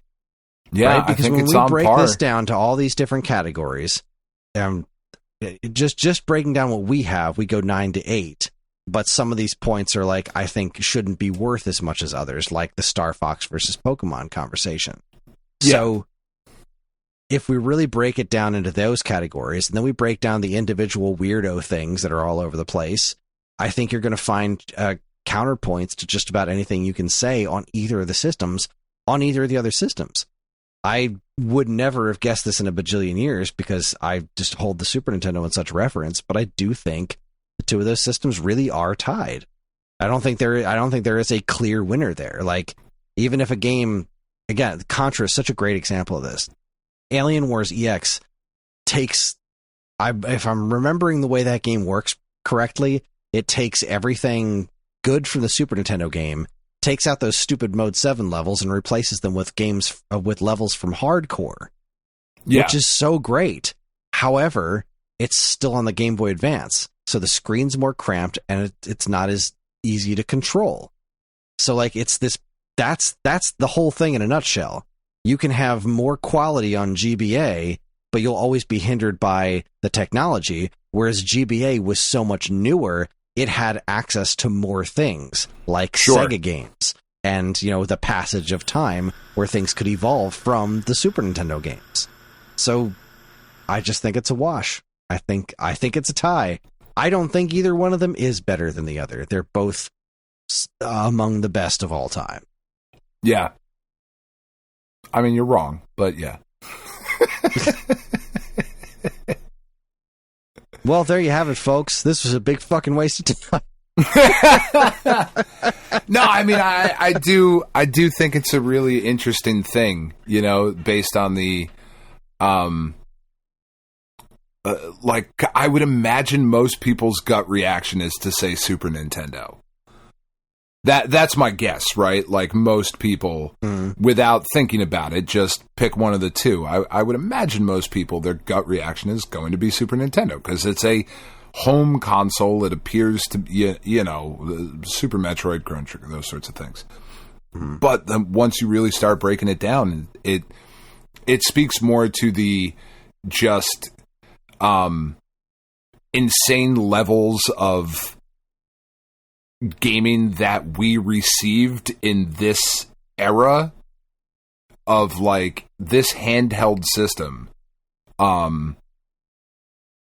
What is just as good. That's nuts. That's just nuts. And I think it's a worthwhile discussion. Yeah, I agree. He does make a lot of points. It does seem that he thinks that the Game Boy Advance is the superior one.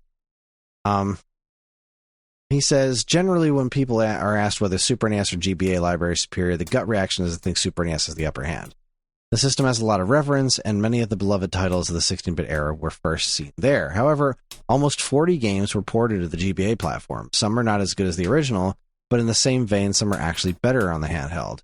GBA gets a harsh criticism for the first wave of handhelds with no front-loader back screen and the inferior sound quality. People associate the weaknesses of the hardware against the actual library more unfairly than they should.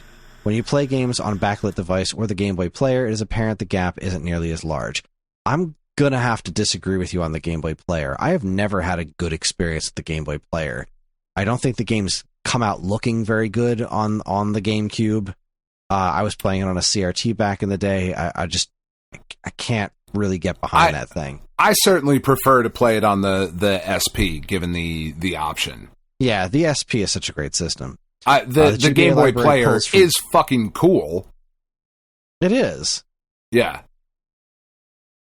And I absolutely love the Super NES. Many of its best titles outshine their counterpart on Game Boy Advance. However, I can't in good conscience say that its library is superior to GBA's. The data and research I've done don't support that conclusion. Whereas up at the top, he says, from a statistical standpoint, it's hard to overcome the vast gap in library size, about 300 games between the two systems, even if a lot of it is flack. GBA has many more franchises than Super Nintendo, and of the franchises they share, it wins some of the most important comparisons. There are quite a few combo packs and compilations on GBA, most of which I've omitted from ratings, but they increase the value of the library as a whole. The Pokemon games on GBA, yeah, we talked about that.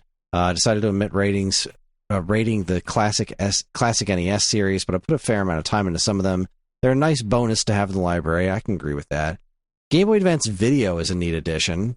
I haven't really considered GBA Video, but it's more of an interest. I would argue that's more of an interesting footnote than a point in its favor. Yeah. For people who can't get past the sound on the handheld, try the Game Boy Player. For all intents and purposes, it's a disguised GBA that relieves many complaints. Again, I don't see that myself. I don't think the Game Boy Player does Game Boy Advance games any favors.